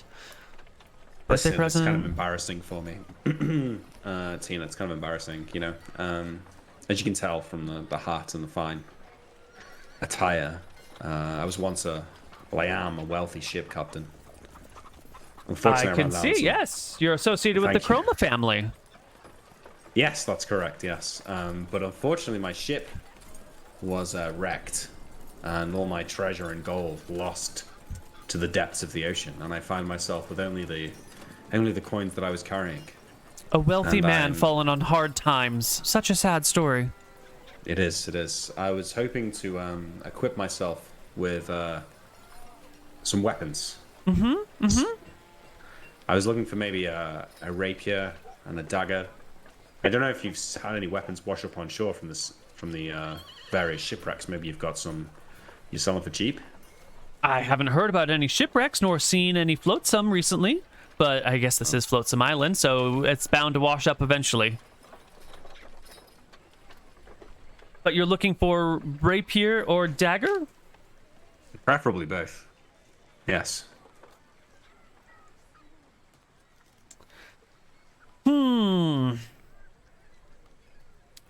She does have a rapier. She will sell you for 200 silver. It's not used. Shit. It's fairly nice, you know, pretty good condition. Maybe years old, but kept up well, or at least she's like polished it up to make it look nice now. And then she has a selection of daggers, knives, you know, of all sorts and types. Some of them are like thick ass Bowie knives. Some of them are long, skinny daggers. I just She's want got to grab a whole couple smattering cheap- of them. I can't afford the rapier, so I'll just get a couple of cheap daggers. So I'm looking to maybe spend like 30 silver if I can get away with that. Yeah, normally a brand new dagger is 20 silver. In this situation, you can find one of these like dinged up daggers that she tried to polish and make look nice, but is still sort of on the older side, which she will sell you for 15 silver. I can get 2 of them. Give me a charisma check if you can sweet talk her into doing 2 of them. Aaron did sweet talker. There you go. Yeah, it works. You get another one at a lower discounted price, so you can grab 2 for 30. Fantastic. Then I'll ask if she's got any like beef jerky. Like, Absolutely. We rations. sell supplies. Do you need supplies for a whole ship? Because that would be better to talk with the harbor master. We have a courier with him to help provide provisions. You know, I'm not looking for rations for a whole ship. I just need some, snackage for the road. You know, you got any beef jerky? Of course. Yeah. Mostly quite fond of yak jerky on hand, but if you'd like beef, I can offer it No, to no, you no. at a special price. Yak is fine, thank you. Yeah. Okay. My crew aren't exactly cultured. Well, we don't have much in the way of beefsteak here, but we have plenty of yak, so I can tell. you can get essentially standard 20. rations from this Yeah. woman. You got like maybe 15 silver here to spend on beef jerky. Maybe 17 silver. Give nice to me. That will... Oh, I'm sorry, I can't read right. So yeah, you can do 6 silver for each ration because these are dry rations. These are dried fruits and meats. Okay. They won't go I'm gonna bad, but they are expensive. I buy 3 rations. Okay, excellent. All right, I take my 2 daggers. I head back to the party. She gives you a small, like, burlap bag that, or like wraps up your rations in like a little piece of shitty cloth to hand to you since you don't have a proper backpack to haul it in. And Writing that down too. Bell cloth. Yep. Well, All right, once you find I your come- treasure, do come and spend it at Tina's General Shop. We're here all day, every day. Tina, sundown. You've been enchanting, and I leave. She bats her eyes at you, gives you a curtsy as you walk out the door, and you can head back to meet up with the rest of the party. While he was gone, what were the other 3 of you up to? Not much. Hanging out, I figure.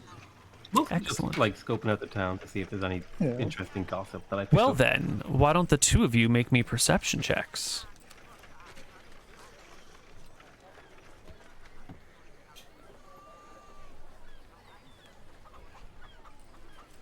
Ooh, 2 22s. Well, you're out here, you're waiting for the captain to get back.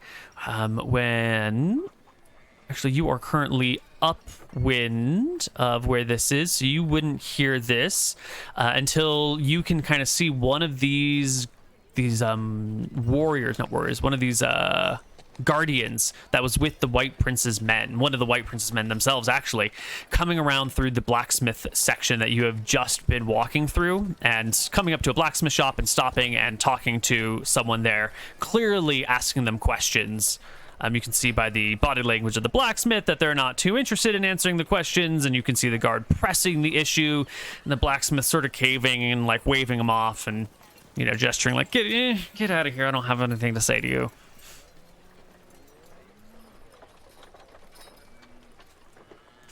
And then they come down the street in your direction.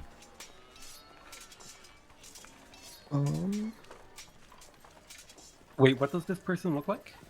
It looks like one of the guards that was chasing you through the jungle. Yeah. I'm going to find the closest place I can and just kind of get out of vision. We're gonna duck into a side alley or something while we. Yeah, I'll follow. You can take some hiding precautions behind a building, and you'll see the guards. This one guard walk past you, come up to one of these other blacksmiths nearby, and now that they're downwind, or now that they are upwind of you, you can hear the conversation blowing by a little bit. And the guard is clearly asking for 4 people that have just come out of the jungle, a little bit dirty. They might be hauling a chest between them. They've stolen from the White Prince and they've killed White Prince's men. We are looking for them. They are wanted. You are honor and legally bound to serve us and help us in this issue. And the person goes, look, I ain't seen no one come out of the jungle. I'm over here just working away at my stuff. Get the fuck out of my face. I don't want anything to do with you guys. And the soldier will remind him that I'm a soldier of the White Prince. You are legally bound to serve and answer my questions, else you know the punishment. And the guy says, I haven't seen any of these people that you're describing, but they could be through here. There's a lot of ways through town. I don't fucking know, man. The guard says they are carrying stolen merchandise. Do you know where they are? This is your last warning. Blacksmith, who you haven't talked to yet, shakes his head, and the soldier moves on. Well, that's not good news. Do you think we should follow him and make sure that the blacksmith we talked to hasn't spilled the beans? Definitely not. We need to go get Captain Winters, and we need to get the fuck out of here. Yep. Sounds good. All right. As I leave the door of the shop, I turn back around, I open the door, I go back in and say, Tina, ever since you left my vision, the fire burning in my heart has been doused. And I grab her by the hands. Can you help me? I need a tinderbox. How much does that cost? Ah, of course.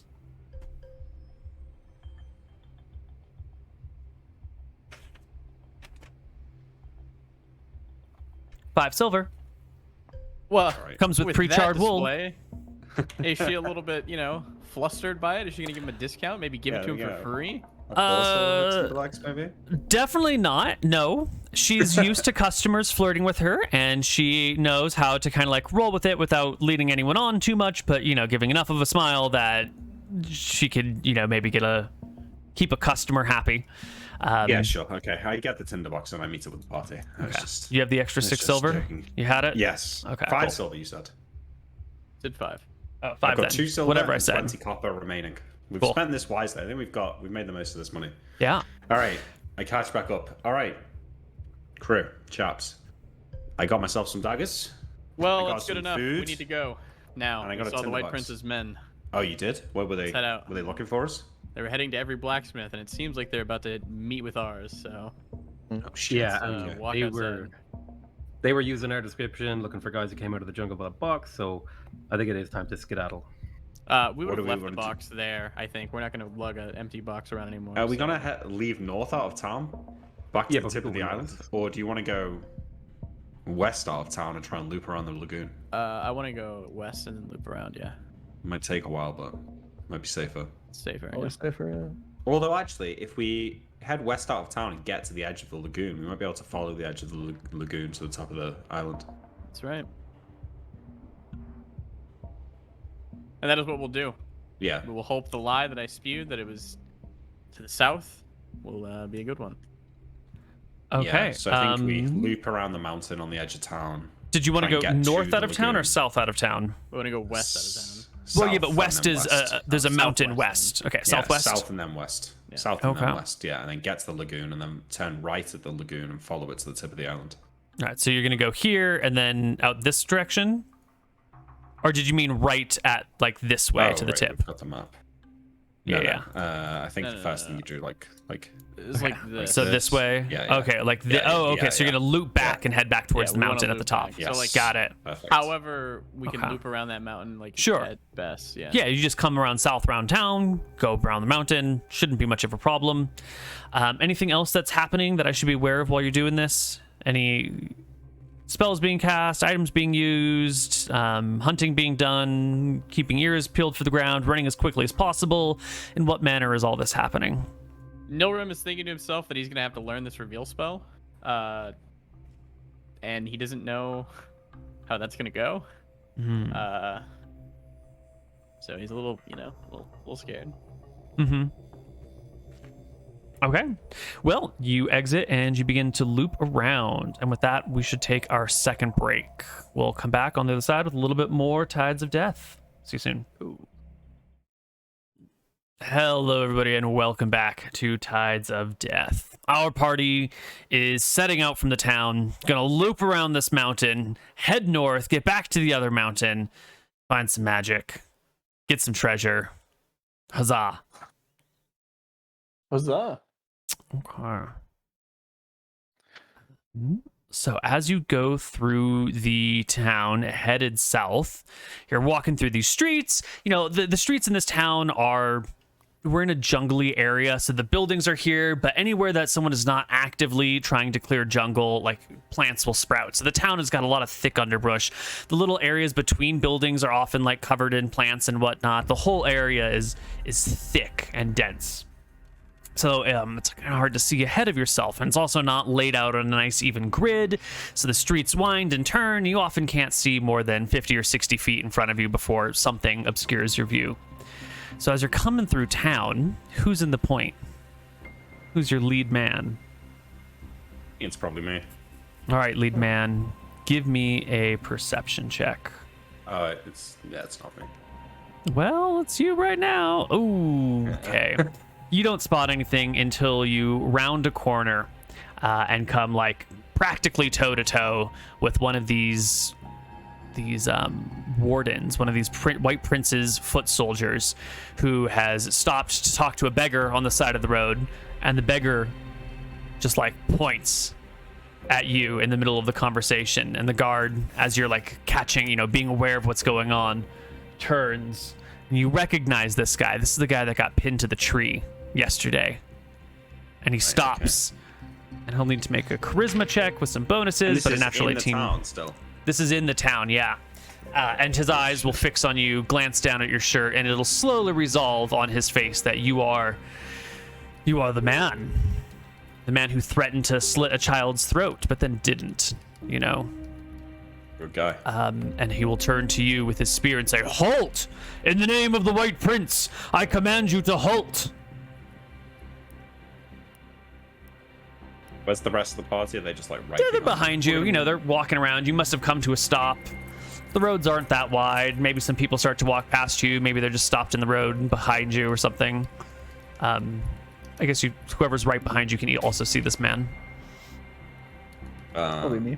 Yep. Okay. Well, hoping that someone hasn't been seen. I leave my daggers like wherever they are in my pants, or I just put my hands up and say, "All right, buddy, you got me." Where's the wand? Hand it over. All right, it's just on my belt. Come and get it. He steps forward, puts his spear in his shield hand just for a moment to hold it while he reaches with his free hand to search dumb your fuck. waist. Can I make a sneak attack with my dagger here? Okay. If you're lying to him about letting him search you, I will need you to make me an opposed charisma check to Fine. obviously lie to him in this intense situation. I wasn't, but I am lying actually. Yeah. He botches his roll. You pass yours with flying colors. He goes to reach for you. You can automatically win initiative and stab him, but not sneak attack. Oh, with both. Not backstab. Oh, why is it not sneak attack? Because his guard is not entirely down. Like, you're a threat. You stole some stuff. You've killed some people. He's not just like, I'm totally safe in this moment. He's like, I'm going to try and disarm this person and, like, get the shit off his belt. Am I only attacking with one dagger, not two? You have 2 daggers, right? Yeah. I don't see why you couldn't grab them both and stab him with both of them. All right. No shield. No shield. Oh, that's initiative. Sorry. Yes. Not if he's holding the spear. Yeah. He's on the spear. Yeah, no shield. A little bit surprised. So make me your 2 attack rolls. 18 will hit, 10 will not hit. Wait. Something's going wrong there. Shouldn't be a +5. Should be +1. Oh.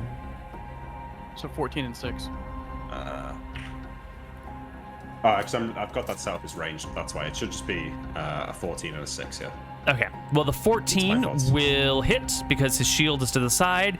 You will catch him right to the side of that padded, what would you call it? Vest. And your other dagger will come down right on the padded vest over the shoulder. So first attack does nothing. Second attack, skims the dude for 1. Let's see what HP our guardian is at over here. Much more than 1. His life barely goes down as you graze him in the side, and he will let out a shout, and we will have to roll for combat initiative immediately. So here's a Nilrem, here's a Sail, here's an Archie. Where'd Sail go? Did you not appear? There you are, Sail. You know, my main gouge fighting style gets me a free block. Is that a specific type of dagger that I have to be using? No, I won't get that free block using any old dagger. Let me take a look at what a main gouge is. Might need like a parrying dagger or something. Yeah, I a think- main gouge specifically has the fancy hilts designed for this. Yeah, okay. So I think you need that specifically. But I will, in this round, give up my offhand attack to block. If I do like a magic missile, I can run afterwards, right? Totally. I got you, Nick. Yes, buddy.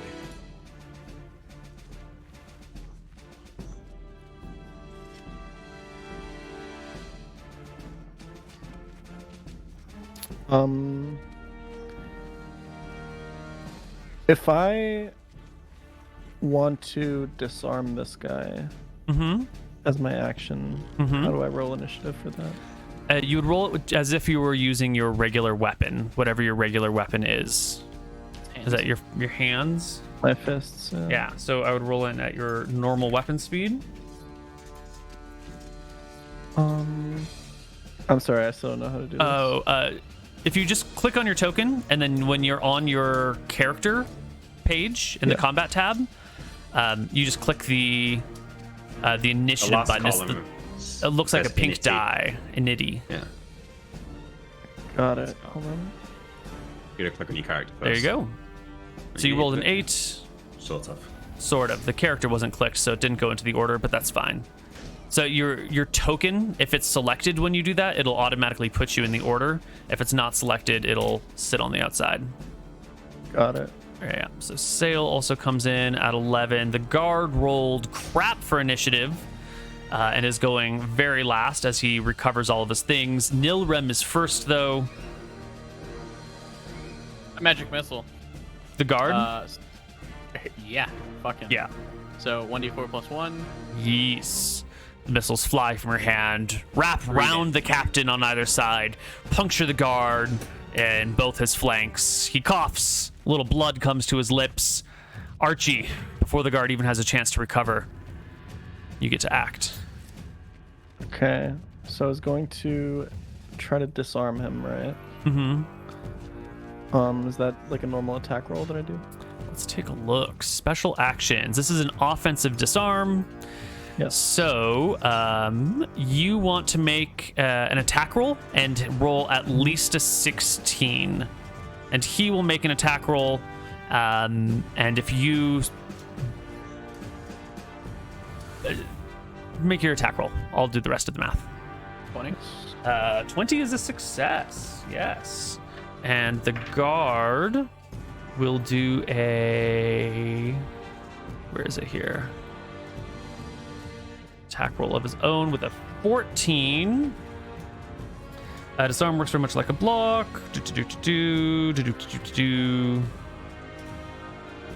Disarming the character attempting to disarm must roll against AC 20, which you succeeded, while the intended victim must roll against an AC of 16, so he fails. So Yeah, so you succeed. He fails. You manage to grab hold of his spear and wrench it from his hands, or like twist it probably in a spiral pattern, and his spear's no more. Captain John Winters. The guard has his shield, but not a spear. And he's wounded now, bleeding from both sides. I get a smirk on my face as Archie pulls the spear away from the guard and he looks back to me. I'm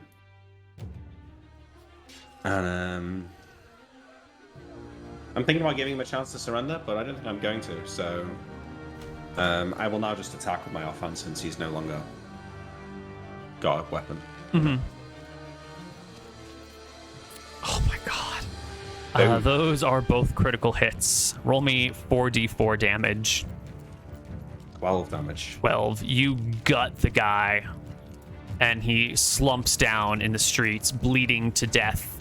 Unless he receives immediate medical attention, he's gonna die. I take the feather out of my hat and tuck it like underneath one of his his shirt or something. You know, I took it on his body. And we'll pat him down for any gold or coins or any other weapons that he's got other than his spear and his shield. Spear, shield, armor, doesn't carry any money on him while doing his job. Captain, Must we're be in the middle tucked of the away. street. We probably need to get out of here. Yeah, let's go. I shoot a glare to the beggar who jotted us out, Point ratted to us the out. side, yeah. The beggar just averts his eyes and looks And I do a towards the charisma check ground. to remember his face? Yeah. Or in check? No, it would be charisma. But he just looks like any one of these dirty peasants that you've seen before. They're all fucking the same. Probably won't last until you see him again anyway. All right. You guys have slain this one guard, and you can push your way through the city streets. By the time you are exiting town, you can hear shouts and cries coming up from within. Blocks away, someone must have stumbled across the body of the guard, and you guys are out south of the town and wrapping around that mountainside. Okay. So, Nilrim, have you been able to work out how the stone works? Do you know where we're going? Yes. I Where know are we exactly going? where we're going, Captain. We're going back to the mountain, right? We're going back to the mountain. That's where it is. Perfect. Okay. You know it's about a day back to the mountain. You started pretty close to town, so you could probably get there by nightfall, but it'll probably take you the entirety of the day to get back up there. That's what we do. Cool. Okay. Let's roll encounter checks through the jungle. Real Nothing. quick, that Yeah. spear that I took away from the guard, I'm assuming that Sail can use that pretty well, right? Yeah, I Already could had probably one, but we throw can it take on my another. back. Oh wait, you already have a spear, right? Yeah, we already got one, yeah. I mean, you could use it to throw people Throwing. at you. Yeah. Yeah, I'll keep it. Okay. Nice to have some ranged option. How about that Oh, you got magic your missile, pocket Captain? rocks. Did you see me destroy him? It was great. I thought you were going to hit me with that, and it just flew right over my shoulder. I have quite the aim. Yeah. Well, He was serves dead him before right. I even moved. Yeah. That guy was giving me all sorts of lip back at the mountain yesterday. I wouldn't want to Same get on one, the yeah. bad side of Captain Winters here. Not when he's got 2 daggers in his hands. That's Yeah, right. well, That's the fucking kind of deserved. reputation that I want to get out there, Sale. Maybe it's not so bad to have a wizard with us after all, huh? Yeah. Can be useful. I mean, no offense, Archie. I'm not sure either of us would have known what to do with this rocking piece of paper that he pulled out of that chest, so... I'll put my hand on Nilrim's shoulder and like kind of squeeze with my massive hand. Keep on doing what you're doing, wizard man. Please Go don't see hurt me. Nilrim. He's warming to you. He's warming up. Warming up to the crew a little bit too. What about I just hope that when we get to the end of this journey and break into this laboratory of yours, that it's filled with more than just pieces of paper and rocks. I'm sure it will be. Hope so. Sorry. What Neil, were you saying? about those rations that you picked up? There Yeah. are 3 rations and there are 4 people. Well, I mean, we were talking about going a night without food the other day, so we So can 3 split quarters 3 ration. rations. Okay. We also, I can stone some more birds, maybe. I guess you might be able to. You'll spend the majority of the day making your way back up the coast towards that butte. You will cross another one of these fishing villages. You'll hear the sounds of people. You can avoid it if you would like. I don't think there's any problems. None of my rolls indicated surprises or monsters. And so you make your way north until night falls as you're approaching the butte. It is the day before the first half moon, or the first quarter, I guess you would call it. So not much in the way of light. I think you guys make fire. camp tonight. You've got fire. We've got food. Okay. Can we you've get got any birds? food? Just out of curiosity. Yeah. Can we stone some birds to death? Yeah, you can head on down to the beach, maybe find some more seagulls and throw some rocks at them, Nick. Give me a... This isn't an all-day activity, right? This is we've been walking all day, and I'm just going to try and get a couple birds at the end of the day. So give me 'cause a we can pair live of on the rock rations. attacks. It's just, Mhm. Just a pair this time. Nick, would you like my blessings? Oh, we can say you did it, but it wouldn't have made a difference, I don't think. Unless a 12 would have hit one. No, 12 wouldn't have hit one. Your other one will roll me a d3 damage. 2 damage. No, you crack the bird in the side. It kind of gets knocked into the waves and takes off and flaps away. Does Is this it crit bird the have as much bird? Is HP? He didn't crit the bird with a 21. It's not a natural 18. No crit available. Yeah, 18's correct. Wait, aren't we doing old crit rules though? This is So original from crit 16? rules. No, you only 18s and above are possible crit zones. Okay, I thought the original was like 16 to 20. So No. 18 to 20 and clear the AC by 5 got it. to crit. Does this You know, bird have as much HP as Nilrem? Yeah. It does. It does. Yes. I come back to the campfire empty-handed and say, I don't know what Nadinas is doing to the birds out here, but that's the toughest bird I've ever seen. I hit it square in the beak with a rock and it fucking flew off. So, Sail, you don't suppose you've got any more of those potatoes lying around in those pockets of yours? Can I try to? Well, Can I try to get some fish with my spear? Maybe out of the water. Yeah. Again, you don't have all day. This is sort of like end of the day activity as the light is going down. Yeah. So I'll give you one attack roll against a fish to see if you can skewer something. Normally, survival fishing is a thing, so we're not quite at that level. But give me a regular spear just do a attack. normal attack roll. Yeah. Oh wait, how do I do a spear attack? Do a d20. On You should be your at a -2 with a spear, probably. Because you're not Yeah. proficient. D20 minus 2. d20 minus 2. Well, it'd be Plus d20 one. -1, actually. Yeah. Oh, it'd be d20 flat because of strength. Let's give it a d20. Yeah, d20. Just okay. Yeah. Okay. 8 is not going to cut it. Nope. The angle in the water is all fucked up.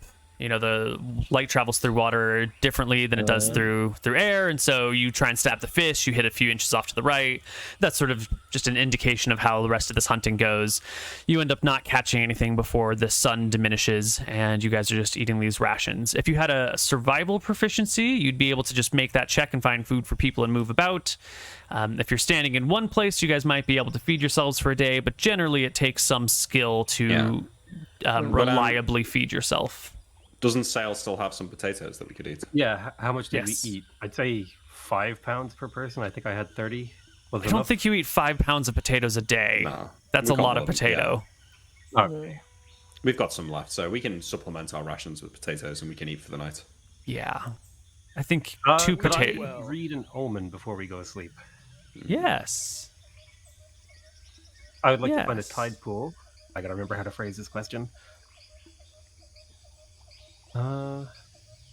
Will the White Prince's men find us tomorrow? Hell nah. So you come to a tide pool. What does it look like when you try and read the omens in the pools here? Oh, I come up to a tide pool and I rub my pendant of sand and sprinkle sand into it, and I look at the patterns as the sand sort of ripples through the tide pool. And I'm thinking of a question and calling the name of my patron. What's the name? That we don't That's a good hear. question. but I'm curious. That's a good question. It's Ro something. There's an R. This is out of character, by the way. Rohi. Rohi, that's it. I forgot. I thought it was Rogar, but no, that's a No, whale no. character. Yes, the sand falls out of your fingers, trickling down into the water, and you can see it forms almost like 3 rings. And you take this 3 concentric rings to be a symbol of the White Prince, and your omen comes back as most certainly will they find you tomorrow. Oh, shot. All right, I head back to the party and I tell them, I say, all right, guys, so I've just had a bad omen. Something you didn't know about me this whole time. I've been trying to read the sands and time and figure out if we're ever going to be in trouble. And I think the White Prince is going to find us tomorrow, so we might want to try to hide our camp and be quick tomorrow. You are a mysterious one, Sale. Well, I'm a man of many tricks, most of all staying alive. What did you do? You got some stones that you throw, like you got a chicken or something? You know what? I think my patron deity doesn't let me tell people how our omens are done. Interesting. Well, Doesn't seem very trustworthy to me. who are we to question a patron deity that doesn't want their name shared, I suppose? Well, you know, my instinct is that they probably will find us if we don't hide the camp and get moving first thing. So I say we take this as confirmation that we should get up with the sun and get moving to the top of the island as soon as possible. Hopefully we can find the secret laboratory and we can be hidden away nice and snug for the night by the time the gods catch wind of us. Okay. The night passes uneventfully. You got to scare away a skunk and maybe a scorpion or 2, but they don't seem particularly aggressive and they're easily shushed off. So come morning the next day, you can make your way back to the butte. You seem like there's no White Prince's men around you. Seems pretty fine. You make your way back to the same spot you were before. Take it large and read magic this time. Okay. Bubba.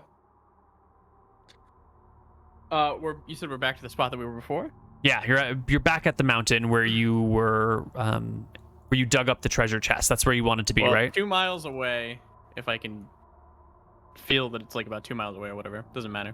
As long as I'm not 6 miles away, 7 miles. I will cast Detect Magic with the wand onto the stone.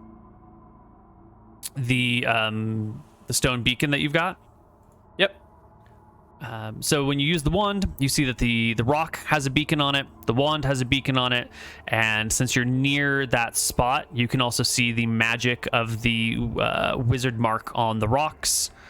And of course, the wand is also magical aside from the beacon on it as well. However, you, with resonance of the beacon you have, do not pick up any others nearby. So the beacon does not work over here. Is that what you're saying?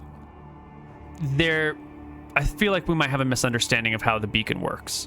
Okay, yeah. So there is each beacon can have a unique frequency. This rock right here is sort of like a key. It tells you what that frequency is, and you're trying to find that frequency elsewhere. So you don't even need the rock once you have what it looks like. Correct. And so that frequency is not to be found around here. Over here. I'm assuming you're not being frugal with the wand charges, right? You're kind of wanding wherever you think you need to do. So you're burning through these wand charges quickly, but you won't find any I'm other. being frugal enough that like I'm doing it like 3 miles away, so I'm trying to hit like the maximum area. You're not being reckless. I'm not just casting it like through the whole jungle. Yeah. You're not being reckless, but you're also willing to burn charges. I'm willing to burn charges if I think it's near. Yeah. So there is no similar signal over here anywhere. All right, Nilram, where is it? Well, the signal's not here. Let me reread the note, I guess. Oh, Yeah. You said it was here for sure, wizard man. I thought you it did was. say that, Archie. Reveal And you spell said you knew where it buried was. under the center of the testing ground, as well as enclosed scrolls. The laboratory is yours. Yeah, I don't know where it is. You can read this thing yourself and see if you can come to it. Buried under the center of the testing grounds. The laboratory is yours. Maybe You get center of the island? instructions. No idea. And then the last line here says, "Don't even try to dig up the spell. It sits in plain sight of the lab's woodshop for good reason." So wherever these training grounds are going to be right next to the lab. And how far do you reckon you'd be able to spot if it was near here? 6 miles. 6 miles in any direction? Yeah. How, Neil, looking at the map, from the tip of the lagoon to the end of the island, how many miles is that? Let's see. From the, can you do the draw distance that you want from? Because there's two distances, right? There's length and width. Yeah, this. Oh, right here. Okay, so if this Yeah. whole thing is about 30 miles, so it would be 3/4 of whatever you've drawn. So if this is 7, what's 3/4 of 7?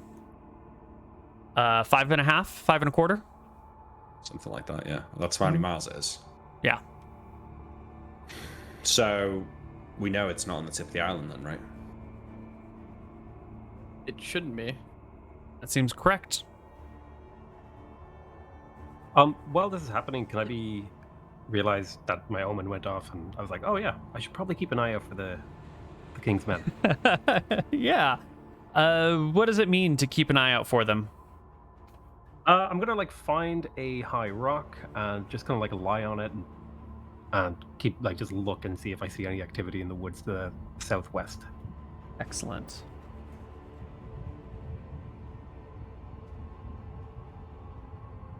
Well, Any we chance can it's brute like force it. any chance it's like in the rock and you just can't pick it up? That's not how magic works, I don't think. If it is, then I'm not going to be able to find the revealed door spell at all, so we can't really do anything about it, yeah. Buried under the center of the testing grounds. What could that mean, testing grounds? I do not know. I think we're just going to have to walk back and cast it every 6 miles until we find it. Okay. Well, you've searched sort of this outer area up here. Yeah. Where do you want to search next? You've got a whole island, and there's treasure on it somewhere. And you don't know exactly where, but you think you have the key to finding it. If only you can come up with a plan. Could we just go around 6 miles, 6 miles, 6 miles? Well, I'm confused, right? Because it says the sigil could be seen from the main entrance. So, from where could the mountain be seen that's more than 6 miles away from it? But I checked this island right here. At least Yeah. I thought I did. So it can't be this island. Yeah. Weren't there like lights in the ocean? Because could that have something to do with testing grounds? There were like You- fairy fires. Did see some weird lights in the ocean. That is true. How far out? Well, it was near the village, I think, or like within visual range of the village, maybe on the mountain, somewhere in between them. Yeah. Okay, this is You about said right. the letter says it's buried, though. Unless there's an island out there that's not on our map. 30, 12. Okay, But- perfect. So when you draw now, it should be accurate for what 6 miles looks like. The map should be to scale. I'll change it from feet to miles. So, like, let's say we're here right now. We just casted 6 miles out. Sure. I mean, all I can think of is I'll turn around. I'll cast it this way. Do I see anything in these 6 miles, Koibu? No. Nothing. Okay. And then I guess we walk. Well, I'm gonna say to my party. I mean, all we can do. Okay, is... so we're actually at the edge of the lagoon. Yeah, because that's 6 miles, and we can just. Test I it think you from guys there. walked all the way up to the rock to check the area. So you were up here, and this zone up here at the end has been tested. I say we walk back to the tip of the lagoon, then Mooton, and do it from here.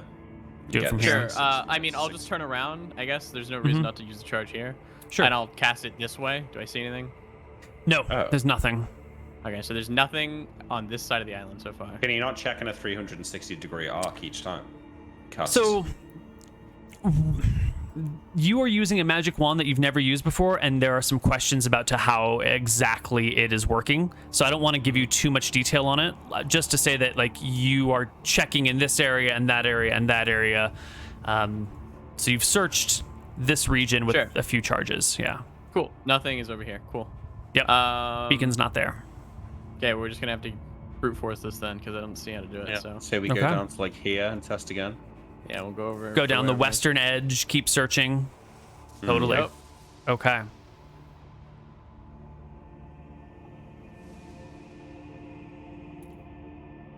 Okay.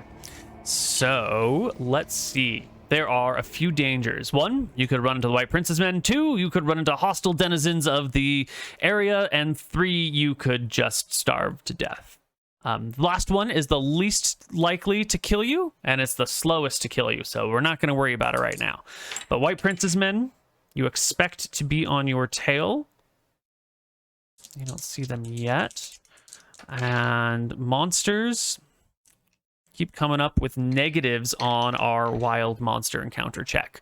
So using Nilrum as our person for the moment, you can make your way. You were here, you made your way up here, and you can make your way down about here by the end of the day. Cool. And you wanted to cast along the way? Yeah. Yeah. You still find nothing. Cool. We need food. Is it the next day then? No, This we need food, is... right? Yeah, we will... We have a fuckload of potatoes. Can't live off potatoes forever. People tried. No, we It can. didn't work we can out for well. a few days, though. For a few All right, days. well, Yeah, for a few days. Let's do the bird rolls then. You did pass Grand's Village. Did you want to stop by at Grand's Village on the way out? No. No. We just almost killed a just- kid. For the record, That's true. That's true. the potato farm in Ireland was because of a disease on the potatoes. It wasn't just that everyone ate potatoes and it just died. No, You yeah, can live off. I don't know if that's what you're referencing, but that is not what I'm Like, referencing. make that You clear. just Okay. you can't just eat starches forever and survive. You'll need Sure. other nutrients in Nick. your system. Throw up the bird rolls then. If we're gonna play this, I want bird rolls and I want fish rolls. Let's do it. Okay. Yeah. You guys are going to do your best to hunt and survive for yourself. Hell yeah. Spearmen, each give me an attack roll. See if you can grab some fish by the end of the day if you're hiking. And Birdman, give me a couple of attack rolls with some rocks. 19. 1 hit on a bird, 1 kill on a spear. You don't need to damage with the spears. You guarantee kill the fish. Nick, give me a rock roll. You do Down a 2. Our bird has 1 HP. All right, you get 1 fish and 1 bird. You guys can continue your meager meals of whatever things you can find along the way. And it's as you're making camp tonight along this little coast right here that you see a campfire up the lagoon, maybe 5 miles away. Maybe not even 5 miles. Maybe it's closer to 4 or 3. It's hard to tell, but you can see that there is another fire along the edge of the lagoon. And then after a few minutes, there's another and another, and it looks like the White Prince's men, led by the cleric Thalen, are hot on your tail, just a few miles behind you, making a camp of their own in a similar fashion to yourself. Well, How the hell is it that these guys are always right on your tail? 'cause they Anyone have got the an beacon idea? on the wand. It's got the same movement speed. Mm. Well, yeah, because they're tracking the wand probably. They're but I don't tracking the think John wand, but knows we that. can't get rid of the wand, so. The Mm. wand has a beacon. Mm. Yeah, but I don't reveal that to the party. Fuck them. Yeah, Oh, so we don't okay. know. Okay, cool. You just keep this information close to your chest. Let them wonder. Excellent. The next day, you can set out. And what is your path all the way down here and then back, or did you want to? This area down here is super mountainous, and your rate of travel will be slower. Also, down around All I here gotta is do where is- you saw that White Prince's camp. Yeah, all I gotta do is get in range to check it, Okay. and then we'll go this way. If it's not down here, in that Mhm. whatever. Right. we'll So go the this way. very, very tip you wouldn't be able to check We'll unless you skip started it. to climb the mountain. Right. Okay. Yeah. Skip the tip. The White Prince's camp when we were captured, based on how many fires I've seen and how many men attacked us, does it feel like maybe if all those people truly are camped, like, half a day behind us, is maybe the camp undefended or lowly defended? Unlikely. Okay. Based on the number of campfires you saw behind you, it doesn't look like all of the soldiers from this encampment left, but maybe not a majority, a plural. What's the term? A minority of them, I suppose. Maybe like a third of them left. I mean, I know it looks small on the map, but I think we can probably sneak around the camp. Sneaking across this- the lagoon is going to be wide open visibility Yeah. from well, anyone of course that's you do. watching. From But this the camp area surely where we take up camped the at solar. tonight, Mm-hmm. I should be able to get most of this. Is Mhm. it anywhere over in any of this area? It is not. Okay, it's gonna be here, guys. Found it.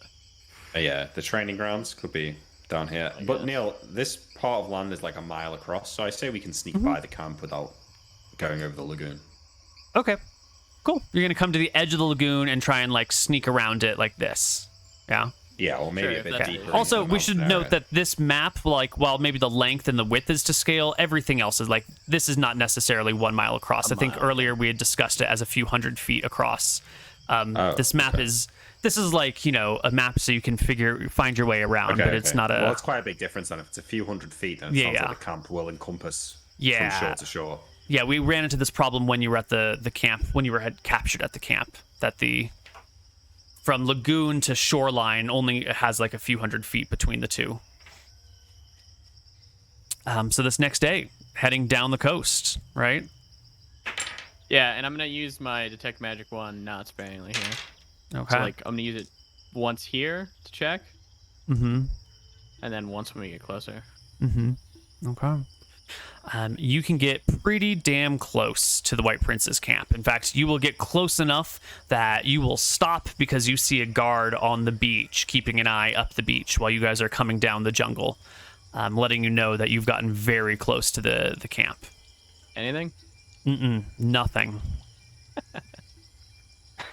Okay, let's just leave. Fuck these magic items. I don't care about it. We'll handle the crew, boys. Leave how? I don't know That how was to me out break of this to character you, being Neil, right? frustrated. But I've got 2 silver and 20 copper left. I'm not sure that's enough to pay for passage. Yeah, those magic items were our ticket off the island. I don't know Magic what we items do are not. I'm just looking for some gold. Magic Man, you promised us you could find this. You dragged us across the entire island twice.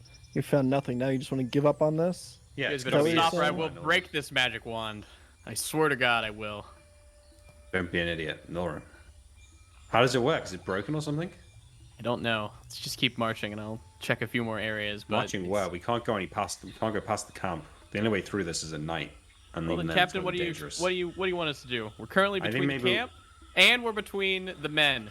So you need to make a decision, and you make a good one. He's got a very good point. If those people are still following you, you are now directly between the two main forces of the enemy, and the only tangential route is across highly open terrain. That's also difficult because you'd be wading through a lagoon in plain visibility. This is quite the pickle you found yourself in. Yeah. What are you gonna do, Captain?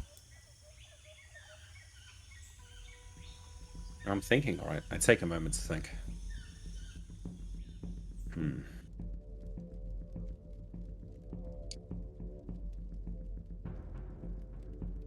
I think our best bet is to try and sneak through the camp, right? We still need to check the tip of the island. Well, at least in the mountains, we maybe have a chance to lose them. I don't know. Yeah, I guess that's probably our best bet. I have nothing else, so I just follow the captain at this one. All right. Sail, can you cast that spell with the vines again in the grass?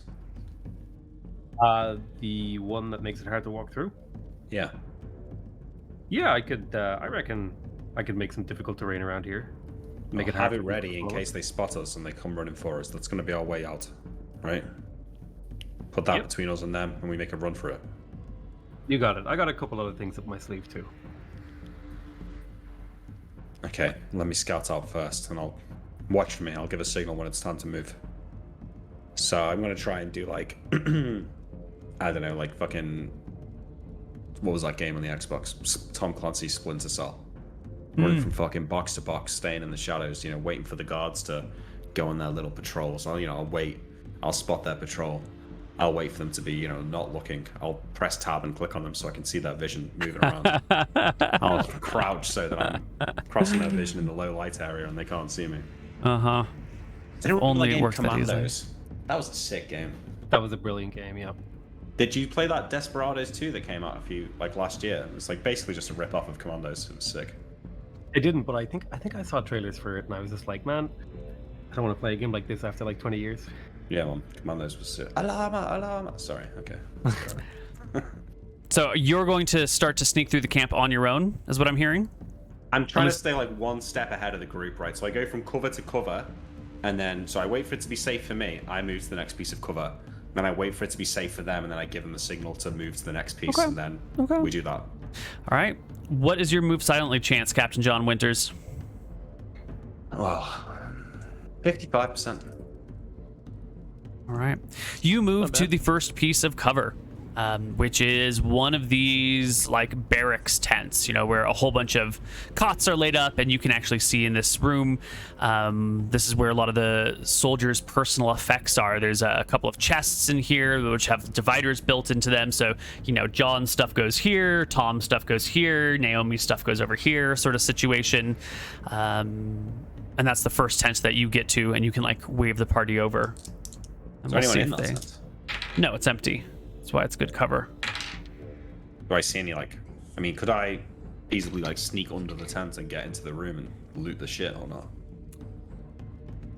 You can go in through the flaps, which is how you see into the tent to know what's inside of it. Yes, but so when you have these sorts of camping tents, either the walls and the ground are one piece of material, or the walls are staked really closely down to the ground, nice and tightly, so that wind doesn't blow in or it doesn't get picked up. So the edges of tents aren't easy to scoot under unless you like cut them open, or you're like happily pulling out stakes, which would then later be noticeable. Not worth it. Not worth it. Sure.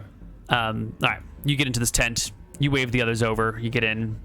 Everyone's within the ring of camp at least. Now it's just an attempt to move through the camp where no one's gonna spot you. And if they're at like a third less strength, that should be a little bit easier. So Captain John Winters, your next line of defense here is a guard who is walking back and forth, and I need you to make me a charisma check to read the guard's intent for like where he might be moving and how he might be behaving. Easy. That'll do it. You can see that the guard is a little bit aimless. It's clear that he's supposed to be keeping an eye in this sort of region, but you can't constantly be looking everywhere all the time, so you wait till something has caught his attention. It appears to be some sort of cicada on a tree branch that he's gone over to inspect for a moment, and you can slip over to the next tent. This one is the mess hall. This is that tent that you were initially held captive in. It's right across the way from the cleric's tent, which you stole a bunch of shit from earlier. And with good timing, you can wave the rest of the party on in a little bit closer. You are about a third of the way, a little bit more than a third of the way through the camp now, right outside of the main square. Any other change in plans, or we're just making our way through? Seems to be working so far. I mean, at risk of taking the meme too far, you know, if I need to distract a guard, maybe I'll like throw a rock at a tree, so he like stands like, oh, what's that? And then we like run, you know, as he's distracted. Right. Okay.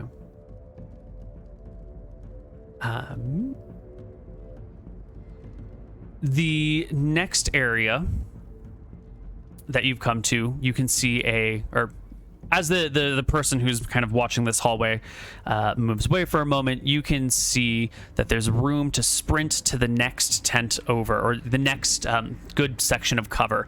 But to get there, you're going to have to cross a pretty big open space. So I'm going to need like sprinting checks, essentially strength checks from everyone to get there as quickly as possible. This will be everyone like runs across real quick, like. And your strength check will have to be higher than the perception check of the guy on duty. So sprint him with a fairy fire? Certainly. Like just make something light up nearby him, or is like would magic like be like I mean, magic might be him. It would probably be very distracting, but it would also be like someone has created a magical effect. Maybe I should report that to somebody. You know? Save it. Ooh, okay, 20 is a fail. Let's see if he can pass a perception check. A 5 on the perception check, plus 3d6 for perception, plus 14 is a 19 total. All right. So even though you stumble on your sprint and don't quite make it all the way, you can pull your heels in under the into the next hallway just in time. All right, on your way out, you will see that there is a collection of shovels that are all being tossed kind of in a pit. This is nearing, I shouldn't say nearing the end of the day, but like nearing midday, the end of like working hours. And you can see all these shovels have been tossed here and some footprints leading away and some people coming down through the jungle in the direction of camp. Captain Winters, I'm going to need you to make me a wisdom check for when you think there's an appropriate opening between the last person coming and dropping off a shovel based on the sound of the next person maybe coming out of the jungle that you can't quite see where they are, but you can kind of hear them. This is a wisdom timing check to see if you've got the right instincts to, we run now. Okay. 27. It's a fucking 27. All right. Nailed this. You guys pull yourselves all the way through the camp, out to the other side, into the brush, and moments later you hear the next wave of people coming back talking about, hold these fucking holes, I can't believe we have to dig this. We're really gonna dig up the entire mountainside? You know, gotta do what the bosses say. Sort of conversation happening, and then the clang, clang, clang of shovels being tossed in a pile as you guys escape to the mountainside. All right, well, sounds like we might be in the right place. Nilrim, check the wand. Where are we at? Are we 6 miles away? No, you'll probably want to head down a little bit more until you can see the edge of the coast. I want to see the coast, yeah. Yeah, Okay. you're going to want to like climb that hill. Okay. You check the wand, you still get nothing. Still literally no magical signatures. It's got to be at the very end of this point or Oh you yeah, know, that's what I wanted to check. Is like when we see the coast. Yeah. I want to check like at the very end. You'll have to climb the mountain to get there. So, Let's climb. up the mountain you guys go. You can take plenty of cover. The jungle is thick and dense here, and you can make your way up the mountain. And come evening, as the stars are coming out and the sun is setting in the west, you can get high enough that you can see the very tip of the coastline, the very end of the peninsula, and you can throw down that magic wand detection, and it's not there. You've searched all over this region. You've searched all over this. You've searched this. You've searched this. You've searched this mountain range and the island over here. You've pretty much got all that. Where's left? So well, we can see where's left, right? Yeah. Yep. There's this, whatever this sort of fishing village is here, and then maybe around this last bit of water, the edge of Port Ferris. Okay.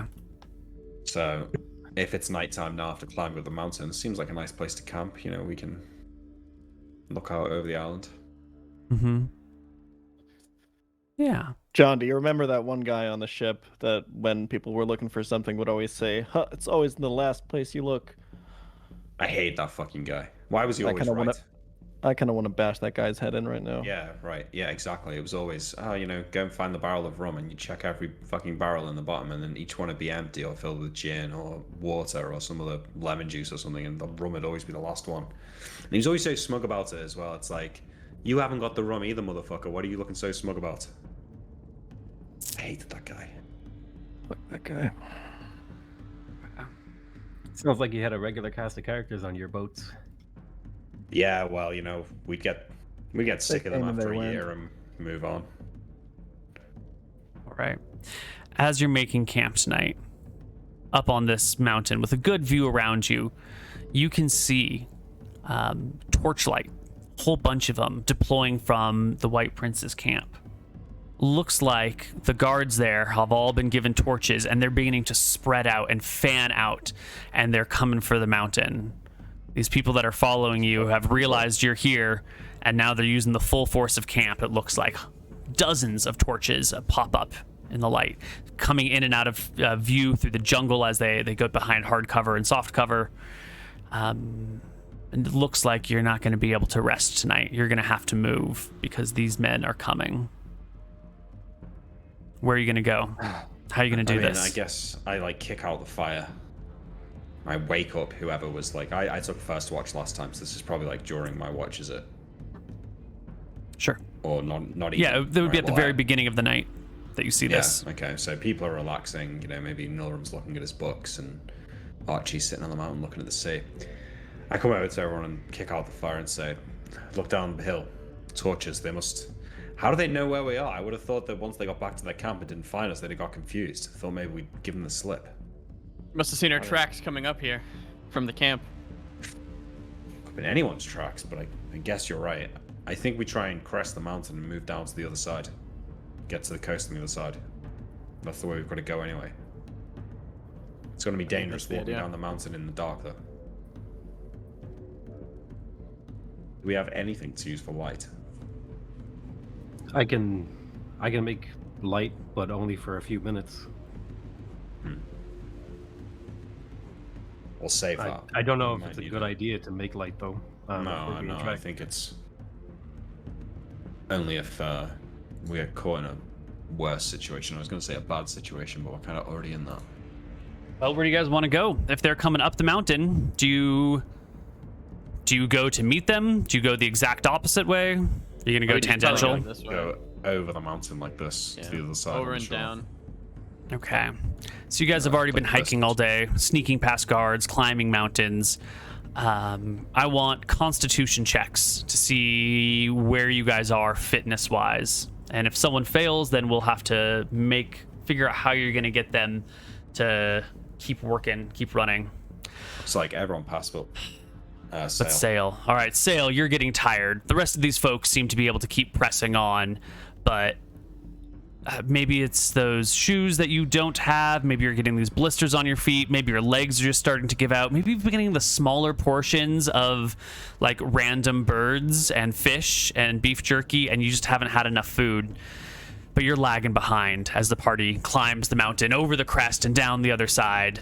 And at first they're 10 feet, then they're 30 feet, and then you lose them for a moment and like jog forward out of breath and find them 50 feet away from you, still going down the hill in the darkness. What do you do in Sail as you lag? I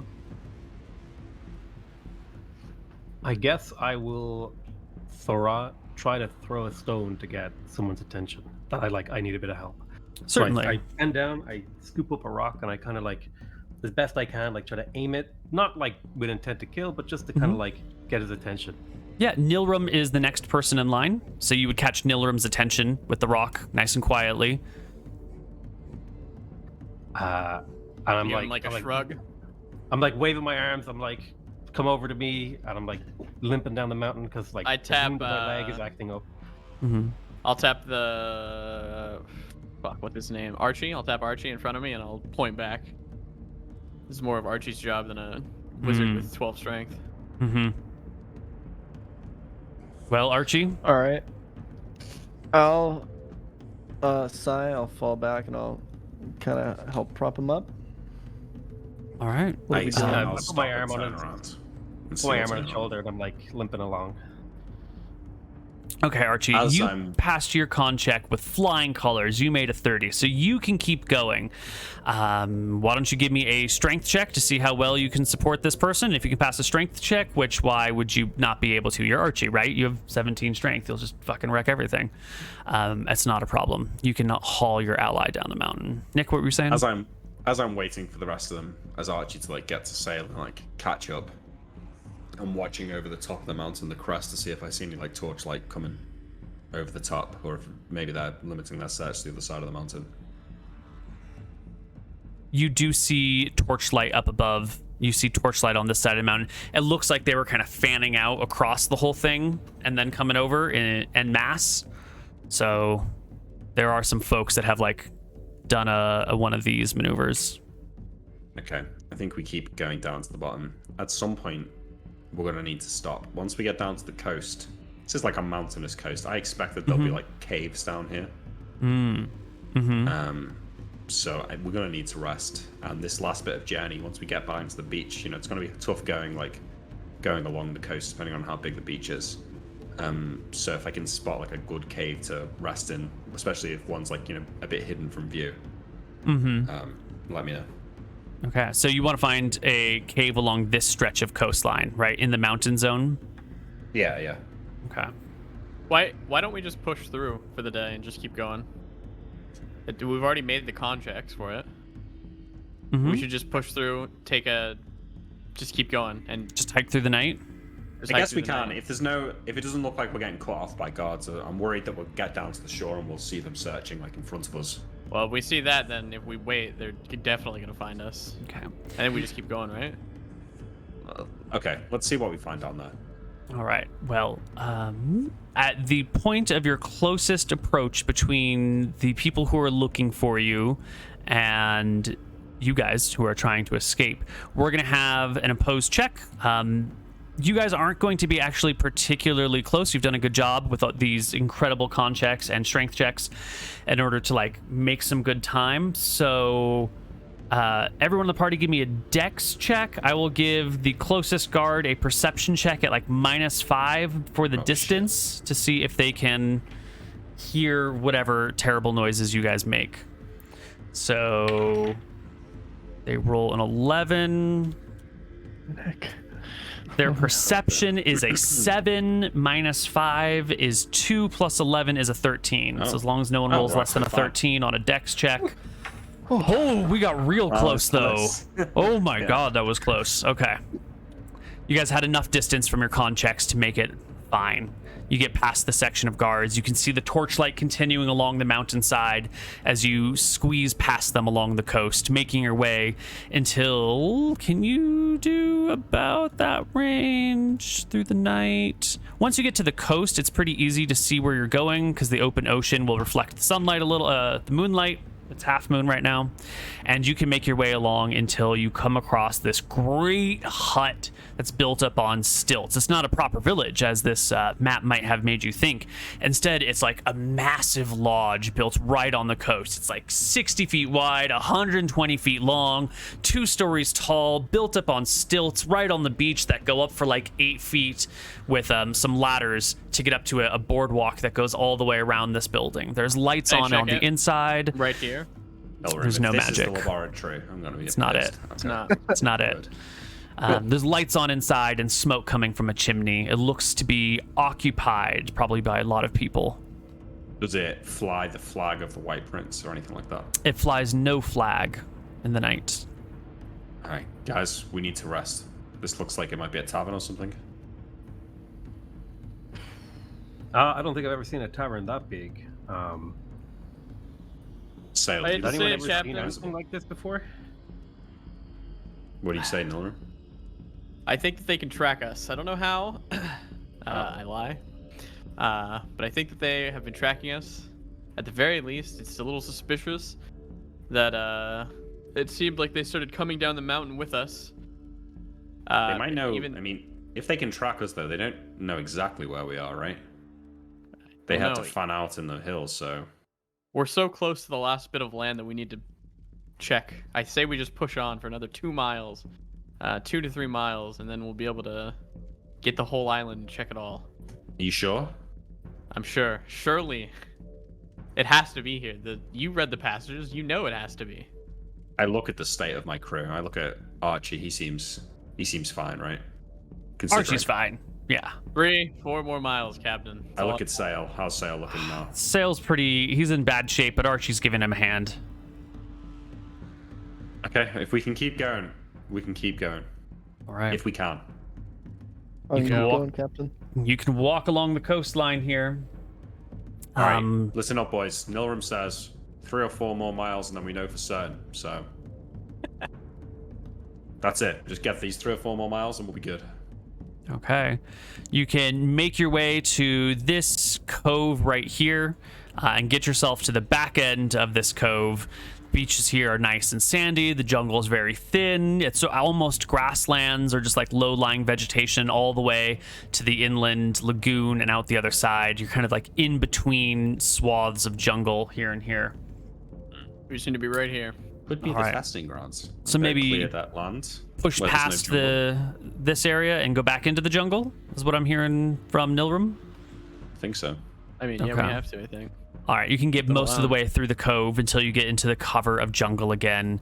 The sun is beginning to rise in the east. The sky is getting gently lighter. You have maybe another hour before it's fully up.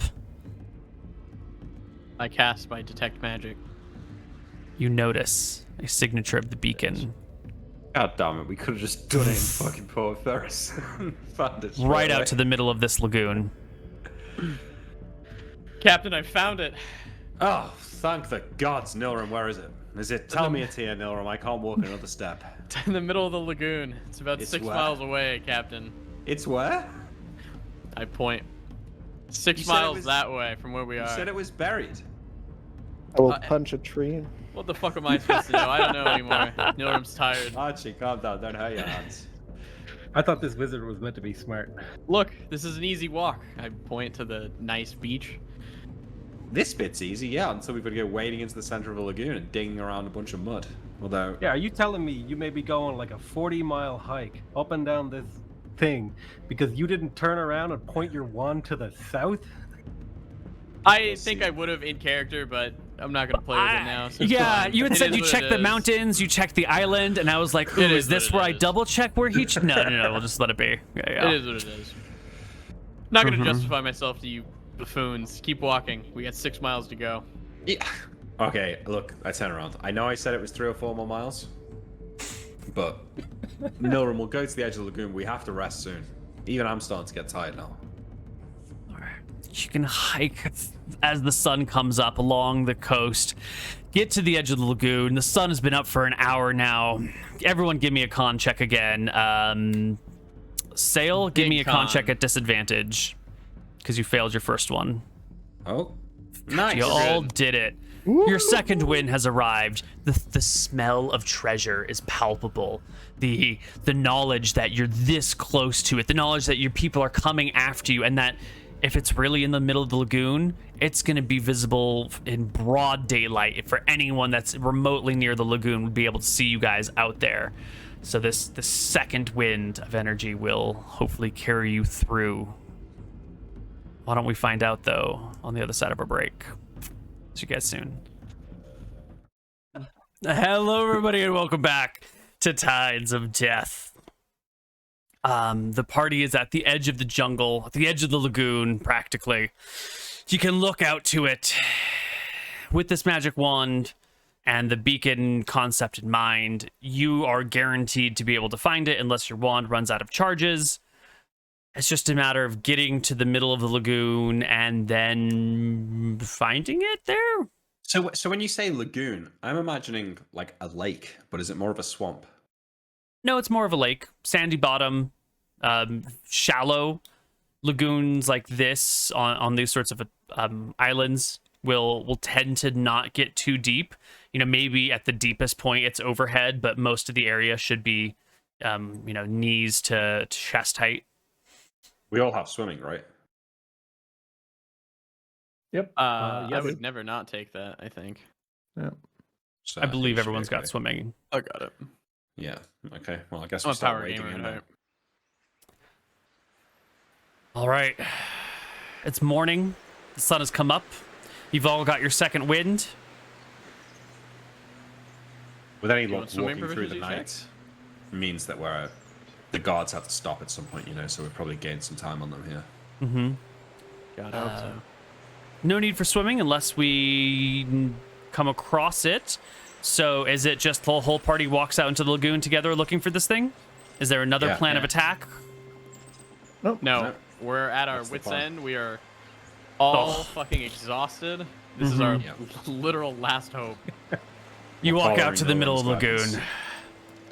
Magic wand showing you where to go. You get close to the middle. You wand again. You move, the required 150 feet or whatever to the spot. You wand a third time, and it's straight down. The water here is up to your ribs.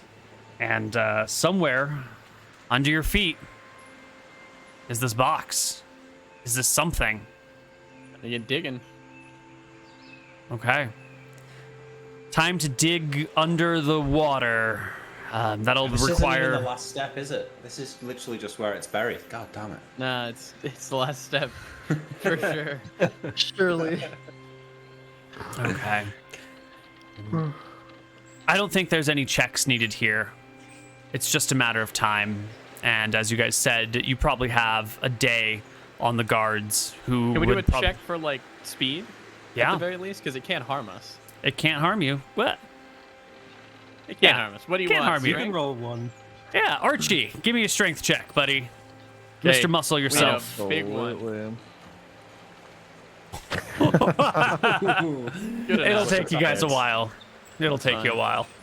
not a But one. eventually, with lots of breaths and going down and moving sand and then coming up and like the sand sort of falls back and it's a bitch to pull the sand out and like actually dig a few feet down in this lagoon. It takes hours. But you do it. There's a box in here and you haul it out.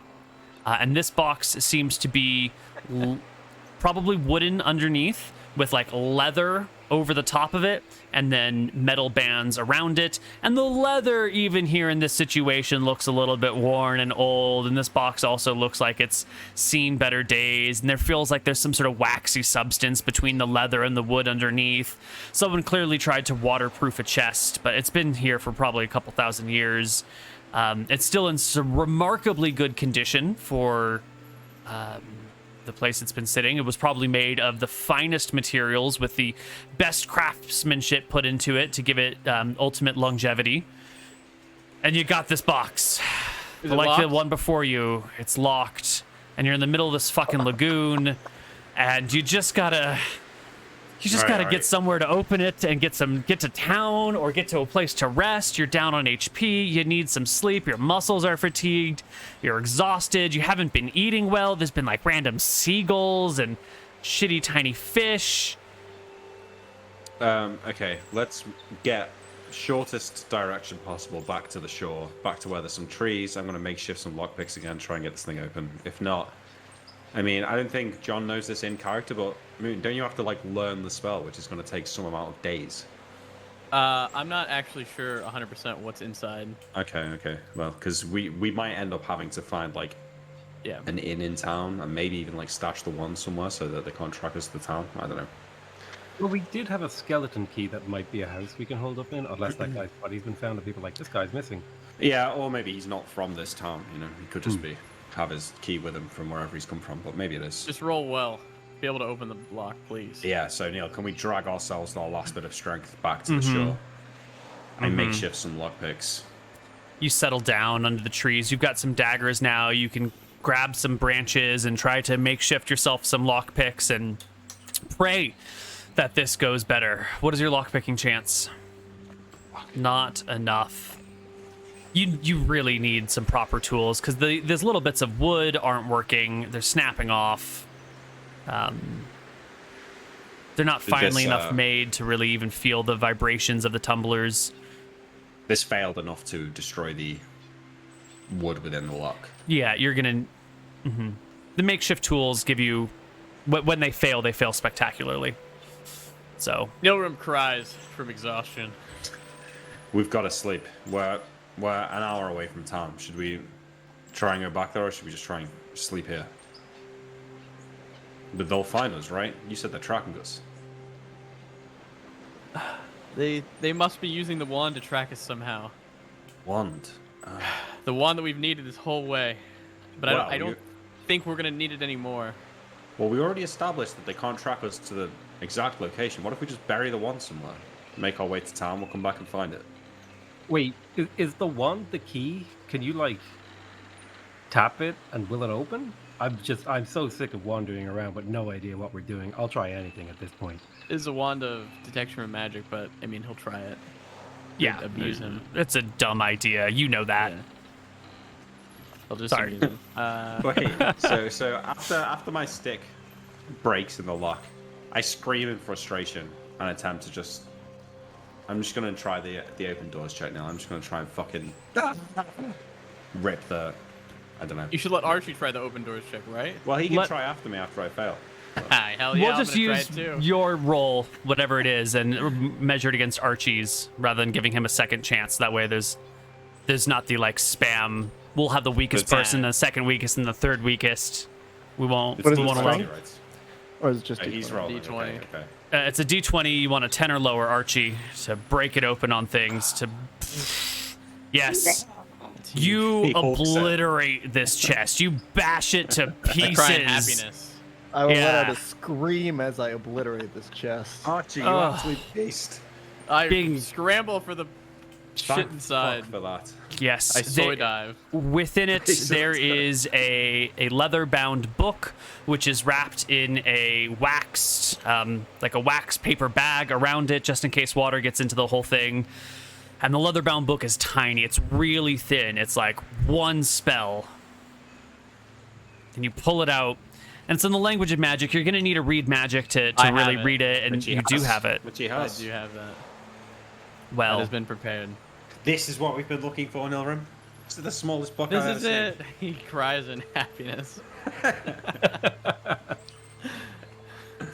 So what it is it? indeed a reveal spell. It is not the reveal doors spell, actually. This is a second level custom spell that when you read it over, it will reveal like it's like the foil to a very specific higher level hiding spell, which seems to be a combination of like illusion and locking.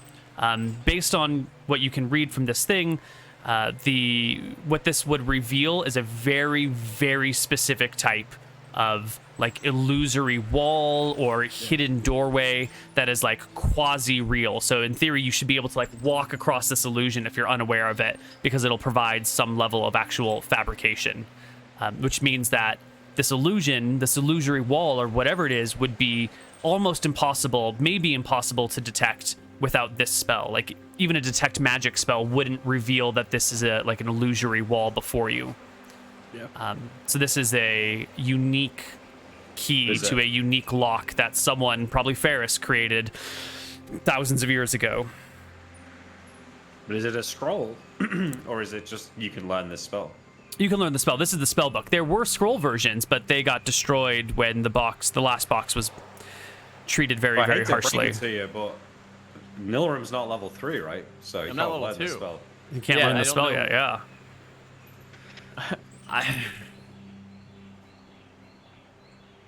Yet, though, right? This is a spell you will definitely, if you have this, you'll be able to learn it. So, good pirate knows he can always come back for buried treasure, right? If it's buried, you can just get it whenever you want. All right, Nilrim, read the book. It's only small. Find me this fucking laboratory so we can get off this damn island. We've walked around it feels like about 30 times by now. Nilrim reveals to you what has happened The terrible, And- terrible news. and cries. I think John starts to laugh. Oh It's my cruel days. fate, John. So what? So what you're telling me is in, a few months we can come back here and find this place. I looked through the wreckage. Is there anything else in the wreckage of the thing that we just destroyed? Nope. The chest? It's just this wax bag, inside of which is this book with a heavy leather binding all the way around it. Okay. He knows in Ferris's note, Prudent Wizard also hides a copy of the real spell, which is what we had hidden. That's He's what gonna we just found. throw down a few detect magics just in case to see if there's anything else hidden nearby. Maybe there's some random scroll that this guy buried as well. No. Nothing. It looks like even the beacon that this detect magic was going off on is gone. It must have been the chest itself rather than the book. And now that the chest is completely destroyed, the beacon is gone as well. So, that's all right. You got what you needed. Opium. No other magic in the area. But you guys are exhausted, and you're out of money, and you need a place to rest and recuperate your wounds, get your wits about you, get some food in you, and figure out a plan of attack. I think we need to go back to the town. I feel at this point we need to sleep in an inn with food and a bed. I agree. Nilrim grabs the wand. Captain John, I have to break this. They're gonna know where we are. They're gonna know where this spot is if I don't break it soon. We have to act like there was nothing here and get rid of this beacon spell. Your stick. Archie will Nilrim step up. snaps it. Ooh. Never What do you do mind. after you step up, Archie? Archie was gonna ask if he could do it, but he will still politely ask for the 2 pieces of the wand. Yeah, after I snap the wand, I'll give it to Archie. And he will just like throw it on the ground, and for a good like 2 or 3 minutes, while letting out every single curse he will stomp and punch and kick on it. Nice. All right, wand destroyed, party exhausted. You make for Port Ferris, and you can come in somewhere around midday, a little after midday. Barely stumbling into town. Yeah. You don't see any of the White Prince's men. It appears they've come and they've gone. You see some of the other normal guards. No one else notices you, or they notice you, but no one recognizes you, seemingly, as you make your way into town. How much money do you have? Well, so first of all, I've got around 2 pounds of potatoes. Okay, so I know that's going to get me something. And then I've got 20 copper and 2 silver. Oh wait a minute, I got 15 stones. I don't have any rations anymore. I've got a little scrap of bell. You have a nice new shirt. So you need some money. Koibu, would I still have my family's emerald ring that my mom gave to me when I left, or was that lost in the shipwreck? No, that's on your finger, I'm sure. Or maybe on like a necklace around you or something. That's definitely on you, but that would be... We're going to have to pawn it. Ooh. For the boys. How did I not see this before? I pull it out of my jacket or whatever. It was on my neck.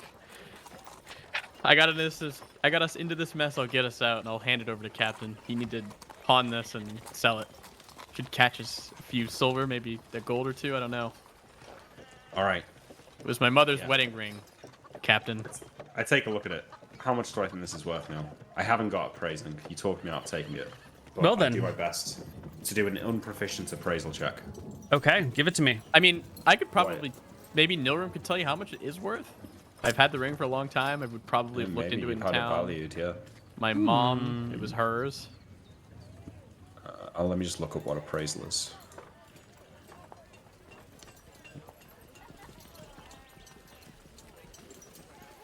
My emerald ring. Oh, sad.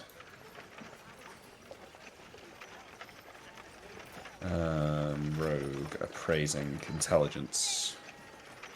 I have 18 int.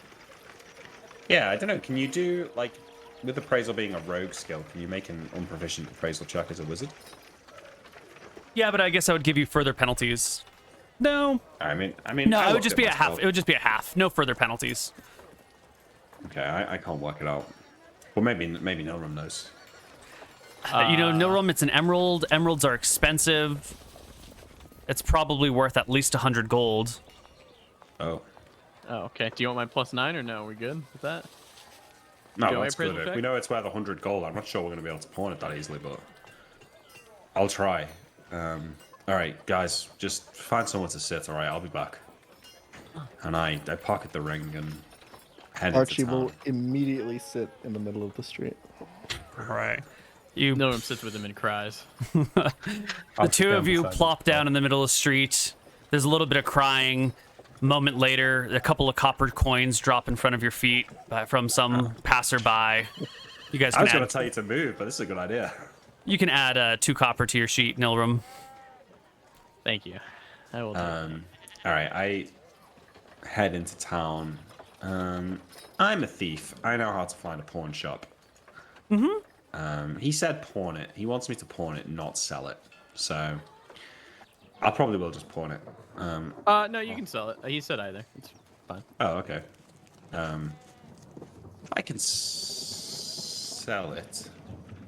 Okay, I'll just sell it. I mean, I head down to maybe the dock area, staying away from the White Prince's ship.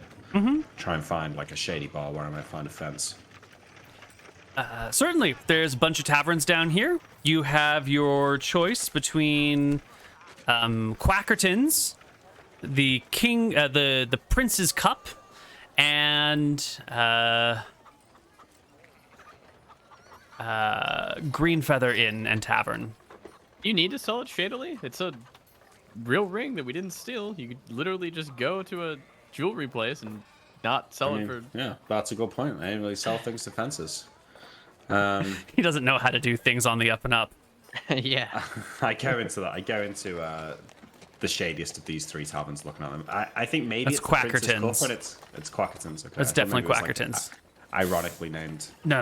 The Prince's Cup is like the nicest one. I go into Quackerton's, and under the guise of finding a fence, but I sit down on the bar, say to the guy, "How much for a beer, friend?" 3 copper. Ah, fantastic. I give him 3 copper. I pours you a stout ale, hands it to you. Fantastic. I drink it. I drink deep. I probably knock it out and then order a second one, so I'm just going to drop another 3 copper there. Yeah, just spend all of our money, Captain. I get. A thirsty traveler, huh? Oh, Ran out of rations at sea? something like that. It's been a long couple of days. Say, you know, are there any jewelers in town? Not proper jewelers. No, there's some jewelry makers, but mostly like beads, little bits of, you know, stuff on string. No proper jeweler. I switch into Thieves' Cant, which for those watching who don't know, it's like a sort of thieves, like secret language to like tip off other thieves. Yeah, like a verbal hobo signs. I say, I don't suppose you know where I could find a fence around here. Looking to offload some merchandise. Man's got to eat. The guy sort of looks at you. You know, it seems like he doesn't quite recognize your jargon and goes, "Excuse me?" Never mind. Thanks for the drink. And I stand up from the bar and I look around the room looking for someone who's looking shady. Who's looking shady. You see know. some drunken sailors who have been, starting early today. You see a Maybe cleaning it's like boy. a gang of people in the corner of the room, like gambling or like playing cards. You know, making a lot They of don't look noise. particularly shady, though. It looks like maybe a couple of sailors, a couple of merchants, and one noble lady over at a table playing perfect. cards.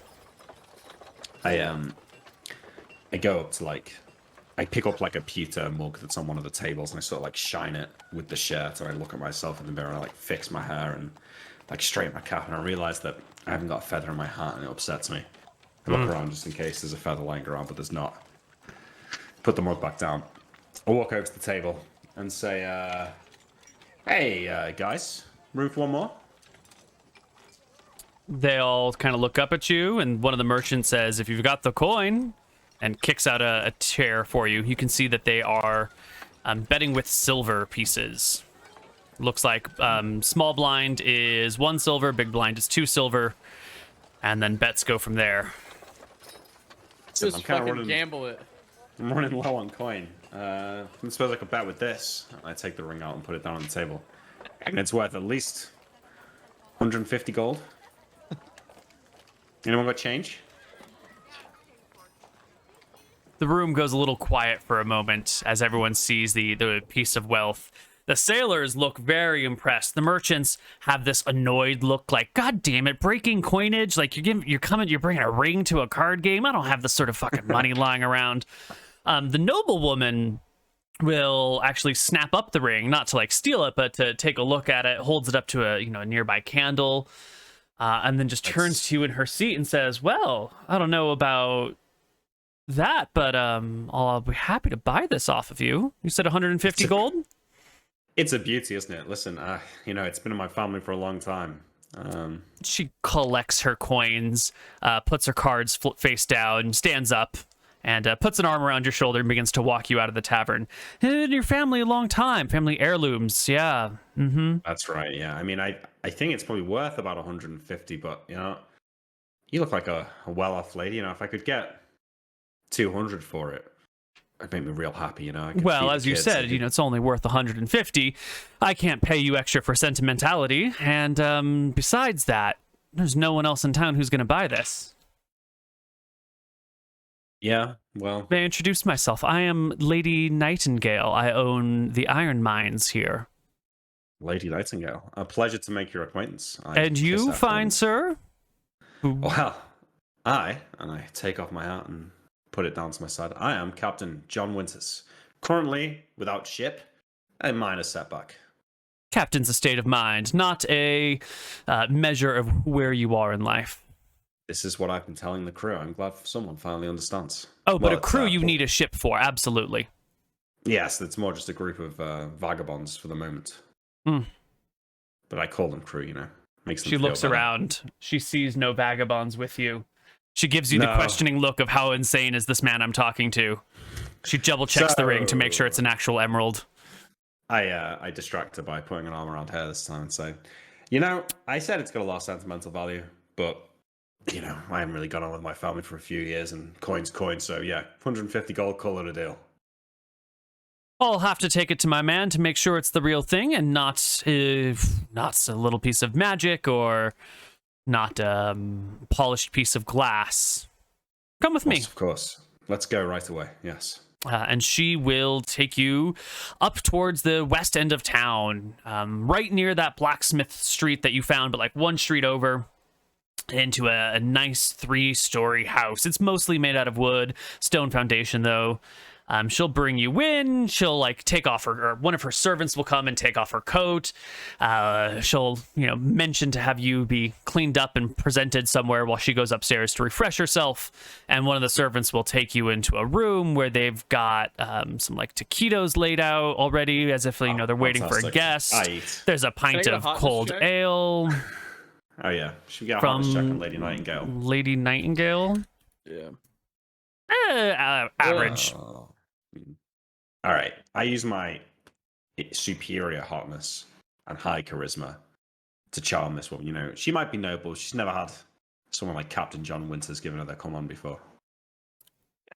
True. I play it. I play it all flirty, like Mm-hmm. arm brushing against the leg. Give me your best flirtation check here, Captain John Winters. Okay. Oh shit. Okay, it doesn't go that well. You're Yeah, just creepy. you're. Creepy. It's the arm around her was like the step too far. That's where there's that line Too of soon. nobility that should not be crossed. Yeah.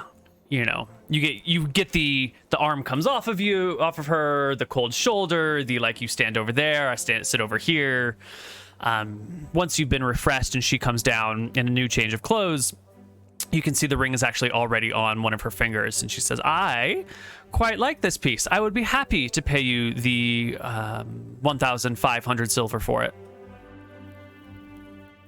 Just out of interest, buddy, what did I say to the guy who was looking at it? What would you say this thing's worth? Deal's a deal. So I know. I think my lady paid a fair price for it, my lord. Yeah. I narrow my eyes. All right, well, Yeah. I think to myself, it's not my fucking family, are they? I'll take it. Let's go. 1,500 silver. Yes, please. Okay. She makes a hand, a door gets opened, and out come a pair of servants who will carry over to you some large bars of silver as well as 2 bags full of silver coins. 1,500 silver weighs 30 pounds to haul it around. Wait, I'm sorry. Do you not have any gold? Perhaps this is rather a lot to carry. Unfortunately, there is not a lot of gold coinage that circulates out here on the outer ring. Mostly we deal in copper and silver, but I don't think I have enough copper on hand to pay this. If you prefer, I can give you iron bars, but that would be more weight. I'll take silver, Lady Nightingale. Thank you so much for the business, and well, no, never mind. I'll see you around sometime. She raises an eyebrow. Please, you're the first person to bring anything of taste to our little island in half a decade. Well, Are there more such rings nearby?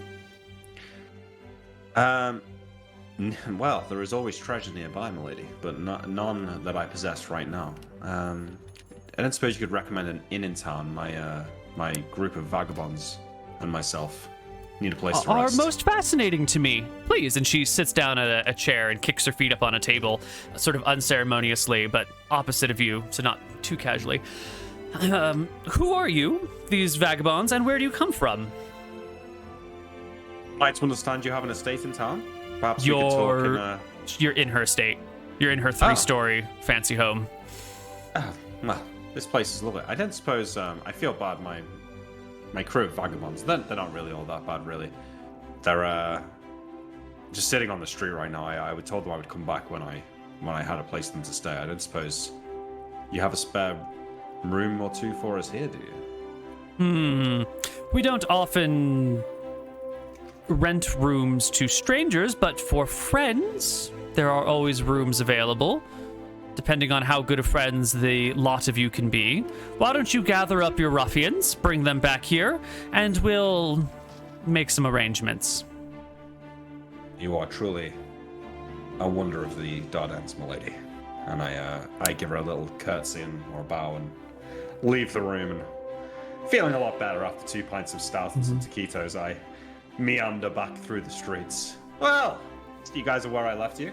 Nilrim, I actually had quite the journey in town. I've managed to sell your ring for a hefty price, and I think I may have got us lodgings with the local nobility.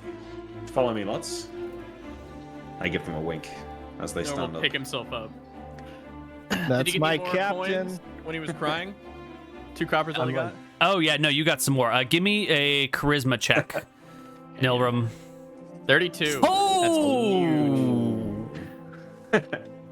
Nilrim the wizard crying on the street. Quite a sight to see. You get another 61 copper. Hell yes. Damn, Nice. Okay. that's pretty cool. So, Neil, how much could I buy a boat for the 4 of us? Like a lot more than 1,500 silver. Yeah. Yeah. I Like wander a passage. back through the streets, leading my party to Lady Nightingale's estate, and give a rap on the door. As I wait, I turn around and smile and say, "This place is great. You're gonna love it." The Nilrim servant, collects himself.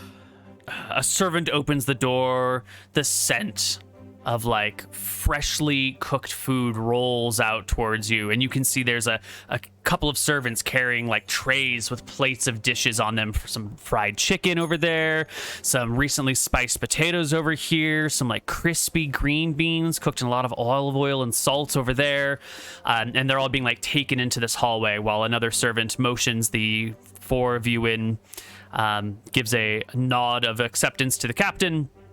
And you guys are led into this very same room where the nice long dining table with beautiful, what would you call it, like tablecloths over it, actual silverware, nice fancy decorative plates, tall candles, all laid out like a proper feast. And at one end of the table is Lady Nightingale, who is currently admiring the ring on her finger and has like a little notebook in front of her that she's jotting some things down as she looks at her ring.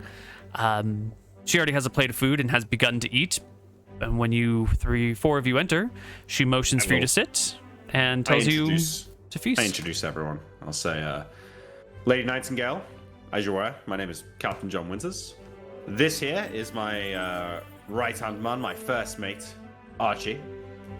To the Pleasure. right of him, our friend Nilrim. I would cut you off here and say, my lady, the ring looks beautiful on you. It was from my mother from Ragoon.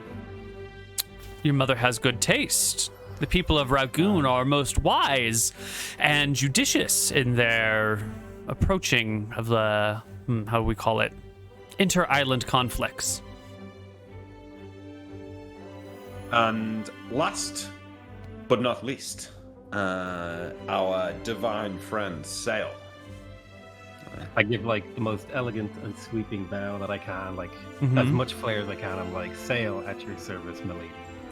Well, Are we sitting down now? Yes. Please sit, eat. Thank you. We are I will eat ravenously starved. with 0 tact or taste. yes, there is plenty of food to go around. Water, wine, ale, the lot of it. And as you eat, she kind of waits for a little bit until it looks like you guys have at least slowed your roll, you know. And then she says, "So, you are the people who beat Lady Chroma's son into unconsciousness and left him to die in the jungle." Nilrim nods. What makes you say that? I'll You're have a wearing his chicken in my shirt. hand. Ah, I have a yes, chicken well, bone in my hand, and I'll say I also slit his Achilles. And he goes back to eating. I was hoping you would say that. Lady Chroma has been a thorn inside of me and our people on this island for far too long. Her family has ruled problematically slow. Anyone who mussies up her son has made a friend of mine for quite some time. Although you might want to change your clothes before you go back out into the streets. If you are offering me a change of clothes, I would gladly accept it.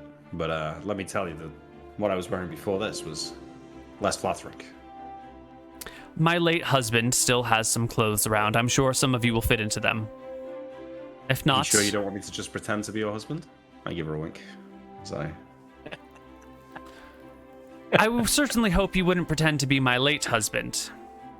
He was not the greatest of men. You would be doing yourself a little favor. Indeed. Not the charmer I am, I expect. I don't think anyone is. I'm glad that we could have been of service to you, Lady Nightingale, before we'd even met you. Will say that Lady Chroma's son had quite the mouth on him. Right little shit. I'm not one to always condone violence, but let's just say this motherfucker had it coming. Oh, what did he say? Well, I wouldn't like to repeat it in polite company. Oh, do tell, Captain. I'm sure she'd love to hear. Well, I'm all ears. The things he said to me pale in comparison compared to what he said about you, Nilrim, when you weren't listening. He said really? That you were, Captain, what did he say about me? He said that you were a two-bit bandit who never done anything good in his life. And, Well, you can tell him. Feel free. I'll let him know the next time I see him. Did he recover, by the way? He'll probably be crawling through the woods, I'm guessing. I expect he's been gator food by now, but... He was found. He was found and brought back to town. He's resting comfortably in his estate, although I dare say he won't be walking again for the rest of his life. Nilrim smiles. Terrible thing. Archie will laugh very loudly. You know, it's good that we've all got something to bond over on this first day of meeting. I'll stand up. Where are my manners? He'll dust himself off. Nilrim, the wizard from Redport, at your service, milady, and I'll do a bow. Quite brave of you to introduce yourself thusly. It takes a lot of courage. Are you not afraid of the White Prince's men?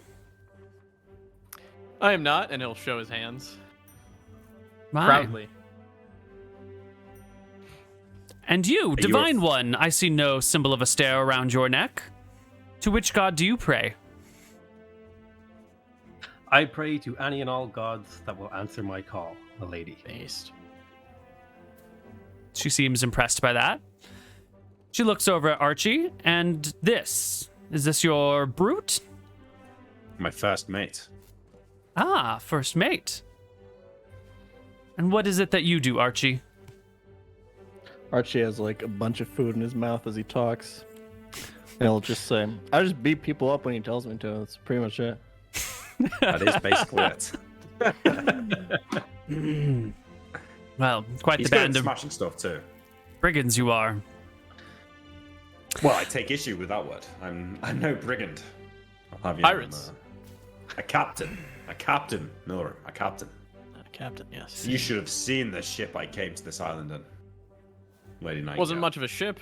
Died to a one. sight to behold. Died to one wave, Captain. One wave? It was, unfortunately, it seems the secret's out.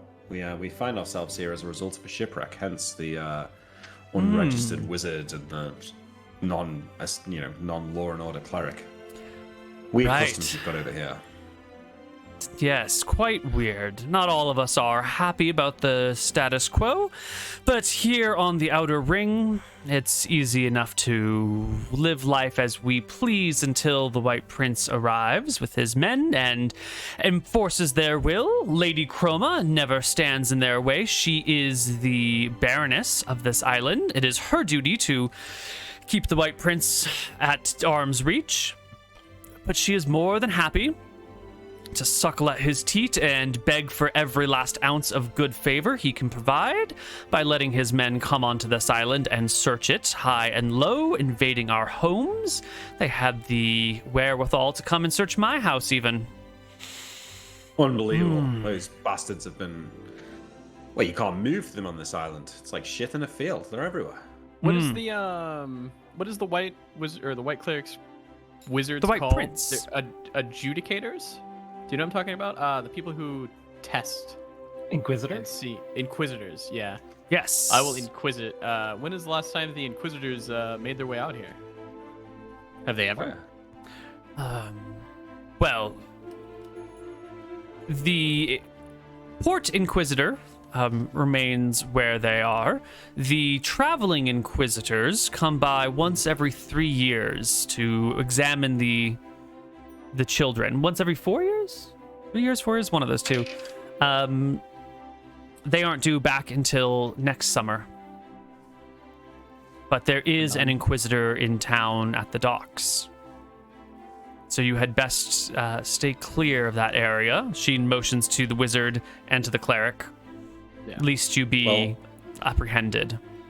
To be fair, Lady Nightingale, given the presence of the White Prince's men here and the occupations of my friends here, I was thinking it may be wise for us to find passage off this island for the time being.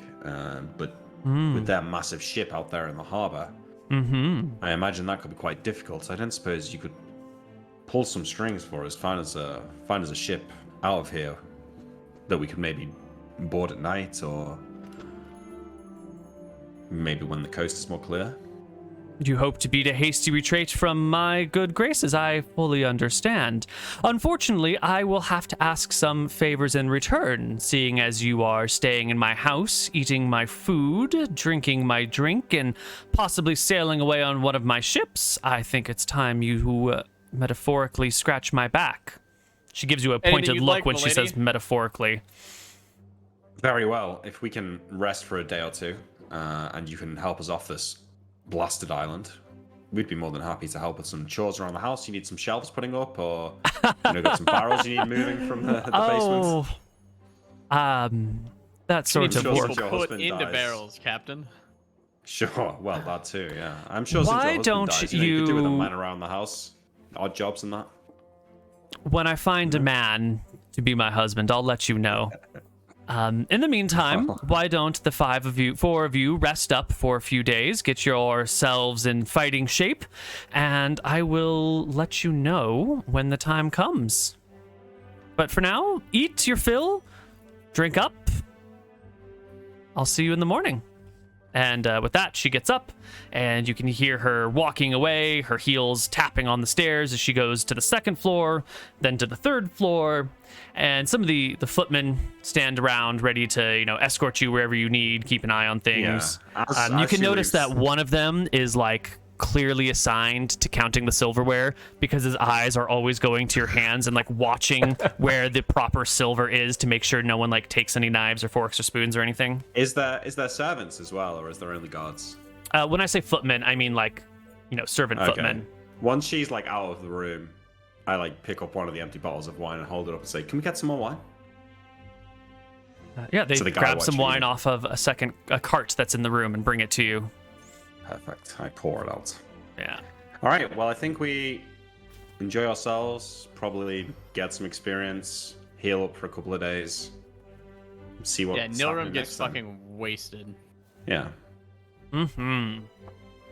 So Okay. will Archie. I think we all get wasted, right? I think we deserve a bit of a session Mm-hmm. after what we've been through. XP. Absolutely. Experience. We didn't get it last session, I believe. We did not. So let me calculate it all. It'll take me a few minutes. So while I'm calculating experience, let's check in with our party members again. Why don't you guys go around the table at your own pace and tell us where your characters are? Has this worked out? Is it better or is this worse? Nilram and MrMouton were extremely frustrated going around the fucking island and Yeah. looking in every nook and cranny. However, Yeah. Nilram is excited to see where this turns us. He seems to have met a fellow psychopath who enjoys torturing people, like that kid. He's excited. He's excited to see what this lady brings him. And they'll eventually get off this hellhole with the magical items that they came for. It's going to take a little bit longer than expected. That's fine. Okay. Next. Nilram's cool with it. Is that me? Sure. Sure. Okay, so Archie's still pretty frustrated, especially with Nilrim. I mean, like, he's not the smartest, but he kind of figured that, you know, the wizard man would figure this out and not chase them around the entire island before ending up where they pretty much started. So even he sees that this was a pretty big deal, so he's still not... He likes his combat capabilities, but he's still pretty damn pissed at Nilrim. He's just been a little bit too exhausted to express that, I think. He's happy that, you know, they've been able to get food and shelter here and everything, so that's cool, but he's never going to be really happy until he's out back on the sea, you know. So the one thing racing through his mind is, okay, we're not going to find this laboratory, and this Nilrim guy is probably a fraud, so we should just do our best to somehow find a ship, and I'm sure John will do his best to get us one in the near future. That's pretty much what's going through his head. Okay. Next person. Sale is thoroughly regretting making a pact with some unknown being and being thrust into this absolutely dire adventure where he has absolutely no creature comforts for the last 2 weeks. He's feeling very sorry for himself, but there is that like little glimmer of hope that maybe these guys are the right kind of people who he wants to have on his team, because they're the right kind of psychopaths, they're the right kind of and he actually really likes the lady because she seems very straightforward. She's like, I'm basically hinting very heavily that she wants us to go kill or mess up someone, and he's like super on board with that if there's pay on board. Yeah, right. You know, I think John's pretty happy. All things in all, his pockets are heavy with coin. Might not necessarily be his coin, but while it's in my pocket, I think it counts as my coin. We've not found this laboratory that Nilrim wants to find, and we did go on a bit of a merry goose chase around the island, and it was looking a bit dicey for a while, sneaking through the camp. But all's well that ends well. We got the book. We also have all of our fingers and toes.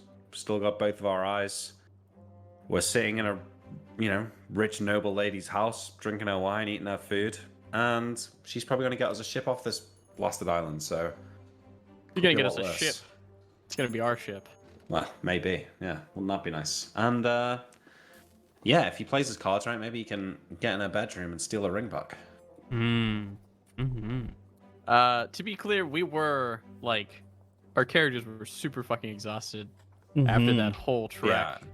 I think we're, like, literally passing out as soon as we finish eating, really.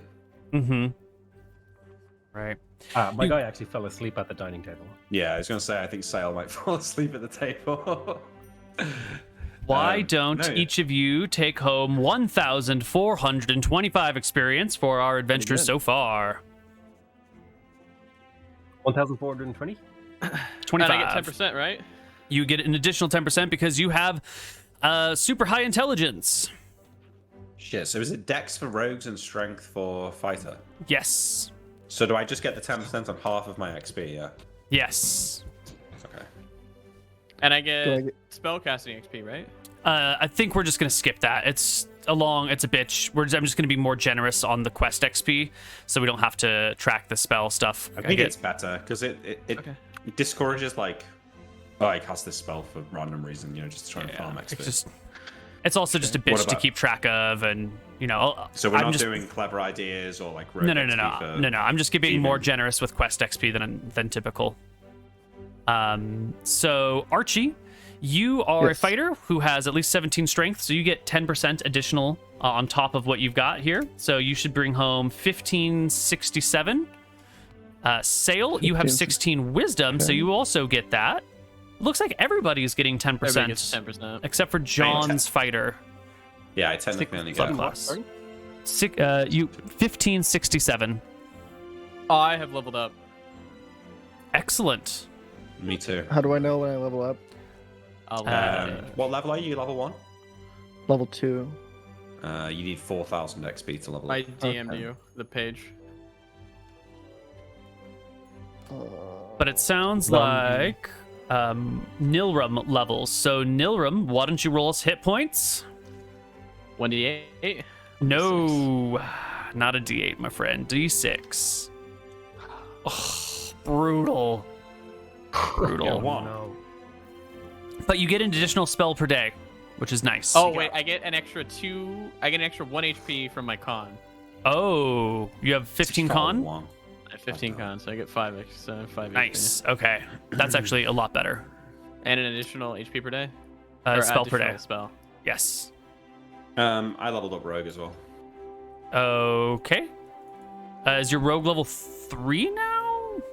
Yes. Okay. So that's a D something for your hit points. D6 we were doing. Yep. Same as a wizard. Okay. That's Yep. how we're playing it. That's how we're playing it. D6 plus 1. Show us the god seed. Divided by 2. Yes. 2 HP. All right. Yep, half of it because you are multi-classed. Sail, you were at the very beginning of level 1, right? So you are just halfway. Actually, I think clerics level up at 1500, don't they? I have no idea. Clerics level let up me to check. 1500, yeah. And Yep. 3000 is the third level 3. Yeah, if you're only level 1, you might have got to level. Yes. Sail, you have reached level 2 as a cleric. So you get additional 1 spell per day, 1 first level spell per day that you can learn. And you get another D8 worth of HP. So roll us 1d8 plus 2 for your high con. Plus 2, right? Yes.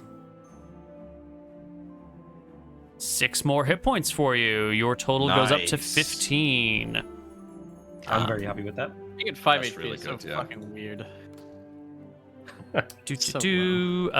That's all you get at level 2. Archie, you were already level 2, and you had what, like 4k? No, you had 2k XP, right? So you will level up 4k. So you are 100. You're 433 XP off of leveling. Nick, how far is your fighter from leveling? I still need 1300. Okay, so you're a little ways away. So I think the only thing I get on this level up, because using my Thaco would improve, but it's already at 19 because I'm a fighter. Mm-hmm. So it's just HP and I think just 30 points in my thief skills, right? Yes, sir. Yeah. Where are you putting that? I'm probably gonna put. I might just do 10 and move silently, 10 in hide and shadows, and 10 in open locks. Seems good. And that's probably the best. When we come back next week, we will have some more stuff going on. The White Prince's men haven't left yet. They actually haven't even gotten back to Port Ferris yet. So there will still be trying to avoid them while you guys rest and heal slowly. There will be hopefully some quest coming from Lady Nightingale and maybe some more clues. And Oh, I get new spells as well. Oh, right? Yes, you get How does it work? Do I pick one or do I roll? I don't remember. So it Usually you depends can if you pick want to one. use the normal rules or if you want to use my cool new rules that are still being tested. Are his new rules cool, Nick? Oh, they are. Wait, what are your new rules?